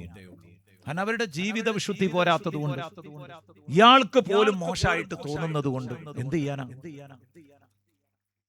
നമ്മൾ ചെയ്യാൻ മടിക്കുന്നത് ഉസ്താദുമാര് വളരെ സിമ്പിളായിട്ട് ചെയ്യാണ്. അവരുടെ സ്വകാര്യതയില് അവരത് വളരെ സിമ്പിളായിട്ട് ചെയ്യാണ്. പിന്നെ എങ്ങനെയാണ് ഇവരെ മാതൃകയാക്കാൻ പറ്റുക? അടുക്കുമ്പോ അകലാൻ തോന്നുക. അപ്പൊ ഞാൻ ഇപ്പൊ ദ്വാരക്കുന്നത് ഇനി ബാക്കിയുള്ളവരെ കുറിച്ചുള്ള മതിപ്പ് നിലനിൽക്കാൻ വേണ്ടി ആരോടും അടുക്കാനുള്ള ഒരു വിധി ഇല്ലാതെ കട്ടെ എന്നാണ്. കണ്ടോ, അയാൾ മനസ്സിലാക്കി വെച്ചത് വളരെ അപകടകരമായ ഒരു സംഗതിയാണ്. ഞാൻ പറഞ്ഞു അങ്ങനെ മൊത്തത്തില് ഈ നിയമം സാർവത്രികമായി നടപ്പാക്കുന്ന ഒരവസ്ഥ നിങ്ങളുടെ ഹൃദയത്തിൽ വരാൻ പാടില്ല. അത് വലിയ തെറ്റായി പോകും. കാരണം ഒരുപാട് മുഖ്ലിസീങ്ങളായ ഉസ്താദുമാരുണ്ട്. നിങ്ങൾ പറഞ്ഞ ഇത്തരക്കാരുണ്ടാവും. എന്നിട്ട് അദ്ദേഹം അതിന് പറഞ്ഞ ഉദാഹരണങ്ങൾ എന്റെ പ്രിയപ്പെട്ട ഉസ്താദുമാരെ പറയുകയാണെങ്കിൽ വലിയ വിഷമമാണ്. കാരണം അത്രയും വൃത്തികെട്ട സ്വഭാവങ്ങള് ആരാ കാണിക്കുന്നത്? രാത്രി എഴുന്നേറ്റ് തഹജ്ജുദ് നിസ്കരിക്കുന്നത്, രാവിലെ പള്ളിയിലേക്ക് നേരത്തെ എഴുന്നേറ്റ് തഹജ്ജുദ് നിസ്കരിച്ച് ദിക്ർ ചൊല്ലുന്നത് അവർ കാണുന്ന ഉസ്താദ്. അദ്ദേഹത്തിൽ നിന്ന് അവർക്ക് കാണാൻ പറ്റുന്നത് അയാൾ പോലും ചെയ്യാൻ മടിക്കുന്ന കാര്യങ്ങൾ. അത് ചെയ്തു എന്ന് പുറത്തു വരികയാണ്. അദ്ദേഹത്തിന്റെ അടുത്ത് പഠിക്കുന്ന വിദ്യാർത്ഥികൾ ആരോപിക്കുക, ഇന്ന വൃത്തികേട് ഉസ്താദ് ചെയ്തു. ചോദ്യം ചെയ്യുമ്പോ അതാണ് എന്ന് തെളിയാണ്. അപ്പൊ ഇയാള് വളരെ കടുത്തൊരു വാക്കെന്നോട് പറഞ്ഞു, ഞാനതിവിടെ ഉപയോഗിക്കുന്നില്ല. എത്രമാത്രം ഞാൻ പറയുന്നു, നമ്മൾ നിയന്ത്രിച്ചേ പറ്റൂ. നല്ല ആത്മനിയന്ത്രണം വേണം. സ്വയം നിയന്ത്രിക്കാഞ്ഞാൽ സംഗതി അപകടമായി പോകും. ഒരു തെറ്റും നമ്മൾ മനഃപൂർവ്വം ചെയ്യാതിരിക്കുക. തെറ്റുകൾ വന്നു, പക്ഷെ മനഃപൂർവ്വം തെറ്റുകൾ ചെയ്യാതിരിക്കുക. അതുപോലെ തന്നെ അയ്യേന്ന് പറയുന്ന വഷളത്തരങ്ങളിൽ നിന്ന് മാറി നിൽക്കാൻ നിർബന്ധമായും സാധിക്കണം. അല്ലാഹു തൗഫീഖ് നൽകട്ടെ. അല്ലാഹു തൗഫീഖ് നൽകട്ടെ. അല്ലാഹു തൗഫീഖ് നൽകട്ടെ. വലാ തംനുൻ തസ്തക്സിർ. 12 നിർത്താം. വലാ തംനുൻ തസ്തക്സിർ. ഒരു നന്മയും ചെയ്യുമ്പം ദുനിയാവ് വാരിക്കൂട്ടുക എന്ന നിയ്യത്തിൽ നീ ഒരു അണുമണി തൂക്കം നന്മ ചെയ്യരുത്. വലാ തംനുൻ തസ്തക്സിർ. ഇസ്തിക്സാറിന്റെ ഭാഗമായി ദുനിയാവ് വാരിക്കൂട്ടണം എന്ന് കരുതിയിട്ട് നീ ഒരു നന്മയും ചെയ്യാതിരിക്കുക. വഅദ് പറയുന്നത്, ദർസ് നടത്തുന്നത്, ഏത് ഹിദ്മകൾ ചെയ്യുന്നുണ്ടെങ്കിലും അതൊന്നും ദുനിയാവിന് വേണ്ടിയാവരുത്. വലാ തംനുൻ തസ്തക്സിർ എന്ന് പറഞ്ഞതിന് ഒരുപാട് അർത്ഥങ്ങളുണ്ട്. ഒരു ഗുണം ചെയ്യുമ്പോൾ അതിലപ്പുറം പ്രതീക്ഷിച്ച് ചെയ്യാന്ന് പറഞ്ഞതിന് ഒരുപാട് അർത്ഥങ്ങളുണ്ട്. ഒരാൾക്ക് ഹദിയ കൊടുക്കുമ്പോൾ ഇങ്ങോട്ട് അതിലേറെ കിട്ടണം എന്ന് കരുതിയിട്ട് ഹദിയ കൊടുക്കുക, അതൊക്കെ അതിൽ പെട്ടതാ. വലാ തംനുൻ തസ്തക്സിർ. നമ്മളെ നാട്ടിൽ ഉണ്ടാകലുണ്ടല്ലേ, മാമൂലുകൾ ഉണ്ടാകാറുണ്ട്. അങ്ങോട്ട് 5 കിലോ അലുവ ഉണ്ടായാൽ അങ്ങോട്ട് 10 കിലോ വരണം. പിന്നെ വന്നില്ലെങ്കിൽ പ്രശ്നം. വലാ തംനുൻ തസ്തക്സിർ. അതിന്റെ പരിധി വരുന്ന കാര്യങ്ങളാണൊക്കെ. അപ്പൊ അത് നമ്മൾ അത് നിയ്യത്താക്കരുത്. അത് നമ്മൾ 5 കിലോ കൊണ്ട് അവരിങ്ങോട്ട് 10 കിലോ കൊണ്ടൊന്നു, അതിനൊന്നും കുഴപ്പമില്ല. പക്ഷെ അത് നിയ്യത്താവാൻ പാടില്ല. നിയ്യത്താവാൻ പാടില്ല. ഒരു സംഗതിയും ചെയ്യുമ്പോൾ ഒരു നന്മ, അത് ഒന്നെന്ന് വെക്കണ്ട, എന്ത് ഖൈറ് ചെയ്യാണെങ്കിലും അതിലൊന്നും ലക്ഷ്യം ദുനിയാവാകരുത്. അല്ലാഹു നമ്മളെ സലാമത്താക്കി തരട്ടെ. അല്ലാഹു നമ്മളെ സലാമത്താക്കി തരട്ടെ. നന്നായി ഞാൻ ആദ്യം പറഞ്ഞ പോയിന്റിലേക്ക് ഒന്നും കൂടെ തിരിച്ചു വരുന്നു. ബിമാ കുന്തും തുഅല്ലിമൂനൽ കിതാബ വബിമാ കുന്തും തദ്റുസൂൻ. പഠിക്കുക, പഠിപ്പിക്കുക. അത് മരണം വരെ തുടരണം. പഠനം അവസാനിപ്പിക്കരുത്, പഠിപ്പിക്കൽ മാത്രമാകരുത്. പഠിക്കുകയും പഠിപ്പിക്കുകയും പഠിക്കുകയും ചെയ്യുക. ശരിക്കും പഠിച്ചിട്ടേ പഠിപ്പിക്കാൻ കഴിയുള്ളൂ. പക്ഷേ ആലിമീങ്ങളോട് നിങ്ങൾ പഠിപ്പിക്കുക പഠിക്കുക എന്ന് പറയാൻ കാരണം പഠനം ഒരു കാലത്തും അവസാനിക്കുന്നില്ല എന്ന് സൂചിപ്പിക്കാനാണ്. പഠനം തുടങ്ങിയാലും ദർസ് പിന്നെയും വേണം. അധ്യാപനം തുടങ്ങിയാലും പഠനം പിന്നെയും തുടരണം. തഅലീം തുടങ്ങിയാലും ദർസ് അവസാനിക്കരുത്. ദർസ് പറഞ്ഞാൽ പഠിക്കലാണ്. പഠിക്കൽ അവസാനിക്കാൻ പാടില്ല. അത് പഠിച്ചുകൊണ്ടേയിരിക്കും. എന്ന് പറഞ്ഞാൽ മുത്താലഅ ദായിമായി ചെയ്യണം. ഇപ്പൊ ഈ ഇരിക്കുന്ന ആളുകളൊക്കെ ഒറ്റനോട്ടത്തിൽ ഇങ്ങനെ കണ്ടാല് ഒരു അറബി കിതാബ് എടുത്ത് നോക്കിയാല് അത് എന്താന്നൊക്കെ വായിക്കാനും മനസ്സിലാക്കാനും പറ്റിയവരാണ്. എല്ലാ കിതാബും ചിലപ്പോൾ എല്ലാവർക്കും മനസ്സിലായിക്കൊള്ളണമെന്നില്ല. എന്നാലും ഏറെക്കുറെ നമ്മക്കറിയാവുന്ന കിതാബുകൾ അതിടക്കിടക്ക് മുതാലാ ചെയ്യാം. പുതിയ പുതിയ കിതാബുകൾ കിട്ടുമ്പോൾ വായിക്കുക, അറിവുകൾ കൂടുതൽ കൂടുതൽ ആർജിക്കുക. അതുവഴി നമുക്ക് മാറ്റം ഉണ്ടാകും. നമ്മുടെ ചുറ്റുപാടിലുള്ളവർക്ക് അത് എത്തിച്ചു കൊടുക്കാൻ പറ്റും. അറിവ് തേടും തോറും ആ മനുഷ്യൻ ഇസ്ലാമിനെ പറ്റി വലിയ മതിപ്പുണ്ടാകും. മാത്രമല്ല വിശുദ്ധ ഖുർആൻ, ഹദീസ്, ഫിഖ്ഹ് ഏത് പഠിച്ചാലും നമുക്ക് തന്നെ മനസ്സിനൊരു വിശാലത ഇങ്ങനെ കിട്ടും. ഖുർആൻ 25 കൊല്ലമായി സാധുവായ ഞാനിങ്ങനെ വിശുദ്ധ ഖുർആനുമായിട്ടുള്ള ഒരു ചെറിയ ഹിദ്മയിലാണ്. 25 കൊല്ലം തികയാൻ പോവാണ്. അൽഹംദുലില്ലാ. 24ാമത്തെ വയസ്സിൽ കൊണ്ടോട്ടിയിൽ ആരംഭിച്ചതാണ്. എല്ലാ ഞായറാഴ്ചയും നിങ്ങളിൽ പലരും യൂട്യൂബുകളിലൂടെ ഒക്കെ കണ്ടുകൊണ്ടിരിക്കുന്ന ആ ക്ലാസ് 24ാമത്തെ വയസ്സിൽ തുടങ്ങിയതാണ്. അൽഹംദുലില്ലാ. 25 വയസ്സ് അത് ആ ക്ലാസ്സിനായി 9 പേരെ കൊണ്ട് തുടങ്ങി. ഇപ്പൊ 2 അകത്തെ പള്ളി നിറച്ച ആളുകൾ. നാളെ രാവിലെ ആ ക്ലാസ് ഉണ്ട്, സുബഹിക്കുണ്ട്. ഞാൻ പറഞ്ഞു വരുന്നത്, നമ്മളെ സംബന്ധിച്ചിടത്തോളം ദർസ് നടത്താൻ തുടങ്ങിയാൽ പിന്നെ പഠനം അവസാനിക്കരുത്. പഠിപ്പിക്കാൻ തുടങ്ങിയാൽ, വയത് പറയാൻ തുടങ്ങിയാൽ പഠനം അവസാനിക്കരുത്. പുതിയത് നമ്മൾ ഇങ്ങനെ മുതാലാ ചെയ്യുമ്പോൾ നമുക്ക് ആ ഭാഗം ഇങ്ങനെ വികസിച്ചുകൊണ്ടിരിക്കും. ഇപ്പൊ വെറുതെ ഖുർആൻ ഇങ്ങനെ ഒറ്റക്കിരുന്ന് ഇങ്ങനെ ഓതുകയാണെങ്കിൽ വല്ലാത്ത ഒരു ആത്മസുഖാണ്. ഞാൻ എന്റെ അവസ്ഥയാ പറയുന്നത്. കാരണം എവിടെ ഓതുമ്പോഴും അതിന്റെ ചെറിയൊരു ആശയം ഇങ്ങനെ തിരിഞ്ഞു ഓതുമ്പോൾ അതിന് വല്ലാത്തൊരു സുഖം കിട്ടും. അത് നിങ്ങൾക്കൊക്കെ ആസ്വദിക്കാൻ പറ്റും. പക്ഷെ നമുക്കുള്ളൊരു കുഴപ്പമാണ്, പറയണല്ലോ. വിശുദ്ധ ഖുർആന്റെ കിതാബുകൾക്കൊന്നും ആ പ്രശ്നം ഉണ്ടാവില്ല. വിശുദ്ധ ഖുർആന്റെ ആയത്തുകളുടെ ഒക്കെ അർത്ഥം അറിയണമെങ്കിൽ പലപ്പോഴും ആ ജലാലൈൻ ഇങ്ങനെ എടുത്തിട്ട് ഐ കാണണം, അപ്പോഴേ അറിയുള്ളൂ. അതും കൂടി ഒന്ന് വായിക്കുമ്പോഴേ ഇതിന്റെ അർത്ഥം കിട്ടും. അങ്ങനെ വരരുത്. അത് നമുക്ക് മനസ്സിലാക്കാനാണ്. പിന്നെ അത് ഇല്ലാതെ ആയത്തോതിയാലും കിട്ടണം. എന്താണ് ഈ പറയുന്നത്? അപ്പോഴേ തദബ്ബുറോടുകൂടി ഖുർആൻ ഓതൽ വലിയ മഹത്വമുള്ള കാര്യമില്ല. ആ തദബ്ബുറുൽ മായന കിട്ടണമെങ്കിൽ നമുക്ക് ജലാലീനെ എടുത്തു വെച്ചിട്ട് ഇങ്ങനെ ഓതാൻ കഴിയൂലല്ലോ. അപ്പൊ ഖുർആൻ ഓതുമ്പോ തന്നെ അതിന്റെ ആശയങ്ങൾ മനസ്സിലൂടെ അങ്ങനെ കടന്നു പോകാൻ എന്നും ഒരു 2-3 ആയത്തുകൾ കൃത്യമായിട്ട് അതിന്റെ ചെറിയൊരാശയം എങ്കിലും പഠിച്ചിട്ട് അതിങ്ങനെ ഹത്മ് തീർത്തങ്ങ് ഓതിയാൽ എന്തൊരു ഭംഗിയാ. ഓതുക, നന്നായി ഓതുക. ഖുർആൻ ഓതിയിട്ട് മടുക്കരുത്. റമളാനാ വരുന്നത്. നേരം വെളുത്ത് വൈകുന്നേരം വരെ ദർസ് നടത്തിയിരുന്ന ബഹറുൽ ഉലൂം ഓക്കെ ഉസ്താദ് രാത്രിയില് തഹജ്ജുദിന് എഴുന്നേറ്റിട്ട് 1 മണിക്കൂർ നീണ്ട ഖുർആൻ പാരായണം ഉണ്ടായിരുന്നു ആ ജീവിതത്തിൽ. അവിടുന്ന് ചിന്തിച്ചിട്ടില്ല. ഞാൻ തിലാവത്തുൽ ഖുർആനേക്കാൾ അഫ്ളലായ പണി സുബൈ മുതൽ വൈകുന്നേരം വരെ രാത്രി 11 മണി വരെ എടുക്കുകയായിരുന്നു. തദ്രീസ് അതിനേക്കാൾ വലിയ പണിയാണ്.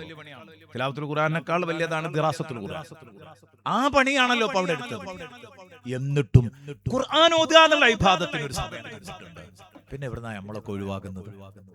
ഖുർആൻ ഓതണം, ഭംഗിയായിട്ട് ഓതണം. അപ്പോഴേ ഖുർആനെ പറ്റി ഒരു ഐഡിയയും നമുക്ക് ഉണ്ടാവുള്ളൂ. ഞാനൊരു വീട്ടിലൊരു ഭക്ഷണം കഴിക്കാൻ ചെന്നപ്പോൾ ഒരാൾ എന്നോട് ചോദിച്ചു, ഉസ്താദേ വജഅലു ബുയൂതകും ഖിബ്ല എന്ന് പറഞ്ഞതിന്റെ അർത്ഥം എന്താന്ന് ചോദിച്ചു. ഒരു ഉദാഹരണം. അപ്പൊ ഞാൻ അദ്ദേഹത്തോട് പറഞ്ഞു, അതിന് 2 അർത്ഥങ്ങൾ ബഹുമാനപ്പെട്ട മുഫസ്സിറുകൾ രേഖപ്പെടുത്തിയിട്ടുണ്ട്. വജഅലു ബുയൂതകും ഖിബ്ല. ഒന്ന് ബുയൂതക് എന്ന് പറഞ്ഞതിന്റെ അർത്ഥം മുസല്ലാക്കും, നിങ്ങളുടെ മുസല്ലകൾ നിങ്ങൾ വീടുകളാക്കുക. ഖിബ്ല എന്ന് പറഞ്ഞതിന്റെ അർത്ഥം മുസല്ല. ഖിബ്ല എന്ന് പറഞ്ഞതിന്റെ അർത്ഥം മുസല്ല. നിങ്ങളെ വീടുകളെ നിങ്ങൾ മുസല്ലകളാക്കുക എന്ന് പറഞ്ഞാൽ പള്ളിയിൽ നിന്ന് മാത്രമേ നിസ്കരിക്കാൻ പറ്റുള്ളൂ എന്നല്ല, വീട്ടിൽ നിന്ന് നിസ്കരിക്കാം. വജഅലു ബുയൂതകും ഖിബ്ല. സുന്നത്തൊക്കെ നിസ്കരിക്കേണ്ടത് വീട്ടിൽ നിന്നാണല്ലോ. അപ്പൊ വീട്ടിൽ നിസ്കരിക്കണം, വീട് ശ്മശാനമാക്കരുത് എന്നൊക്കെ ഹദീസിലുണ്ടല്ലോ. ആ ഒരർത്ഥം. പിന്നെ ഞാൻ പറഞ്ഞു രണ്ടാമത്തത്. അപ്പൊ ഇത് ഞാൻ അങ്ങനെ വിശദീകരിച്ചപ്പോ ഇയാൾ പറഞ്ഞു, മതി ഉസ്താദെ ഭക്ഷണം കഴിക്കാൻ. ഇനി ഭക്ഷണം കഴിച്ചിട്ട് ഉസ്താദ് പറഞ്ഞു തന്നാ മതി. എനിക്ക് വലിയ സന്തോഷം തോന്നി. ഞാൻ വേറൊരു ഉസ്താദിനോട് വജഅലു ബുയൂതകും ഖിബ്ല ഞാൻ ഓതുമ്പോ എനിക്ക് അതിന്റെ അർത്ഥം കിട്ടാത്തതുകൊണ്ട് ചോദിച്ചു. അയാൾ മാഷ, അറബിക് മാഷ. അപ്പൊ എനിക്ക് അതിന്റെ അർത്ഥം കിട്ടാത്തപ്പോ നേരെ അർത്ഥം വെച്ചാൽ വീട് കിബിലയാക്കണം എന്നാണല്ലോ. അപ്പൊ ഒരു പിടുത്തം കിട്ടൂല എന്താണ്.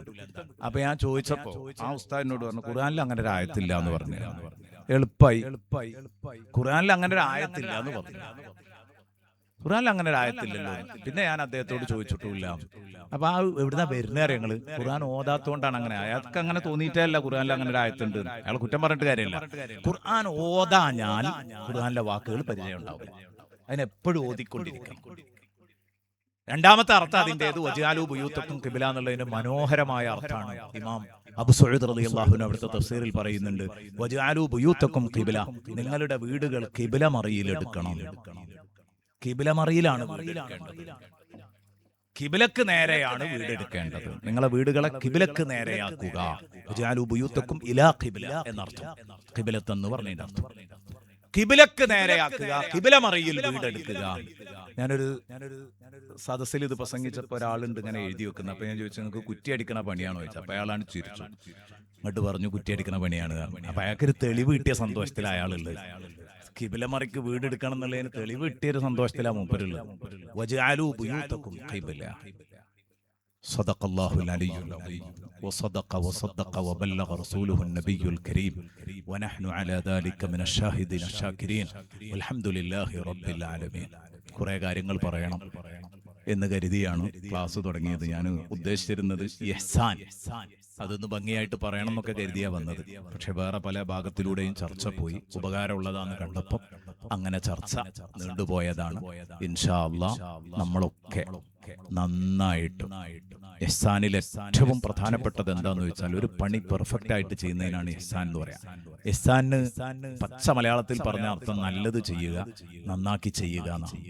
ചെയ്യുന്നത് നന്നാവണം, അത് നന്നാക്കി ചെയ്യുകയും വേണം. അതാണ് ഇഹ്സാൻ. അതാണ് അൻ തഅബ്ദുല്ലാഹ കഅന്നക തറാഹു. അപ്പൊ അതിൽ മുഷാഹദയുടെ ഒരു മഖാമ് വരും.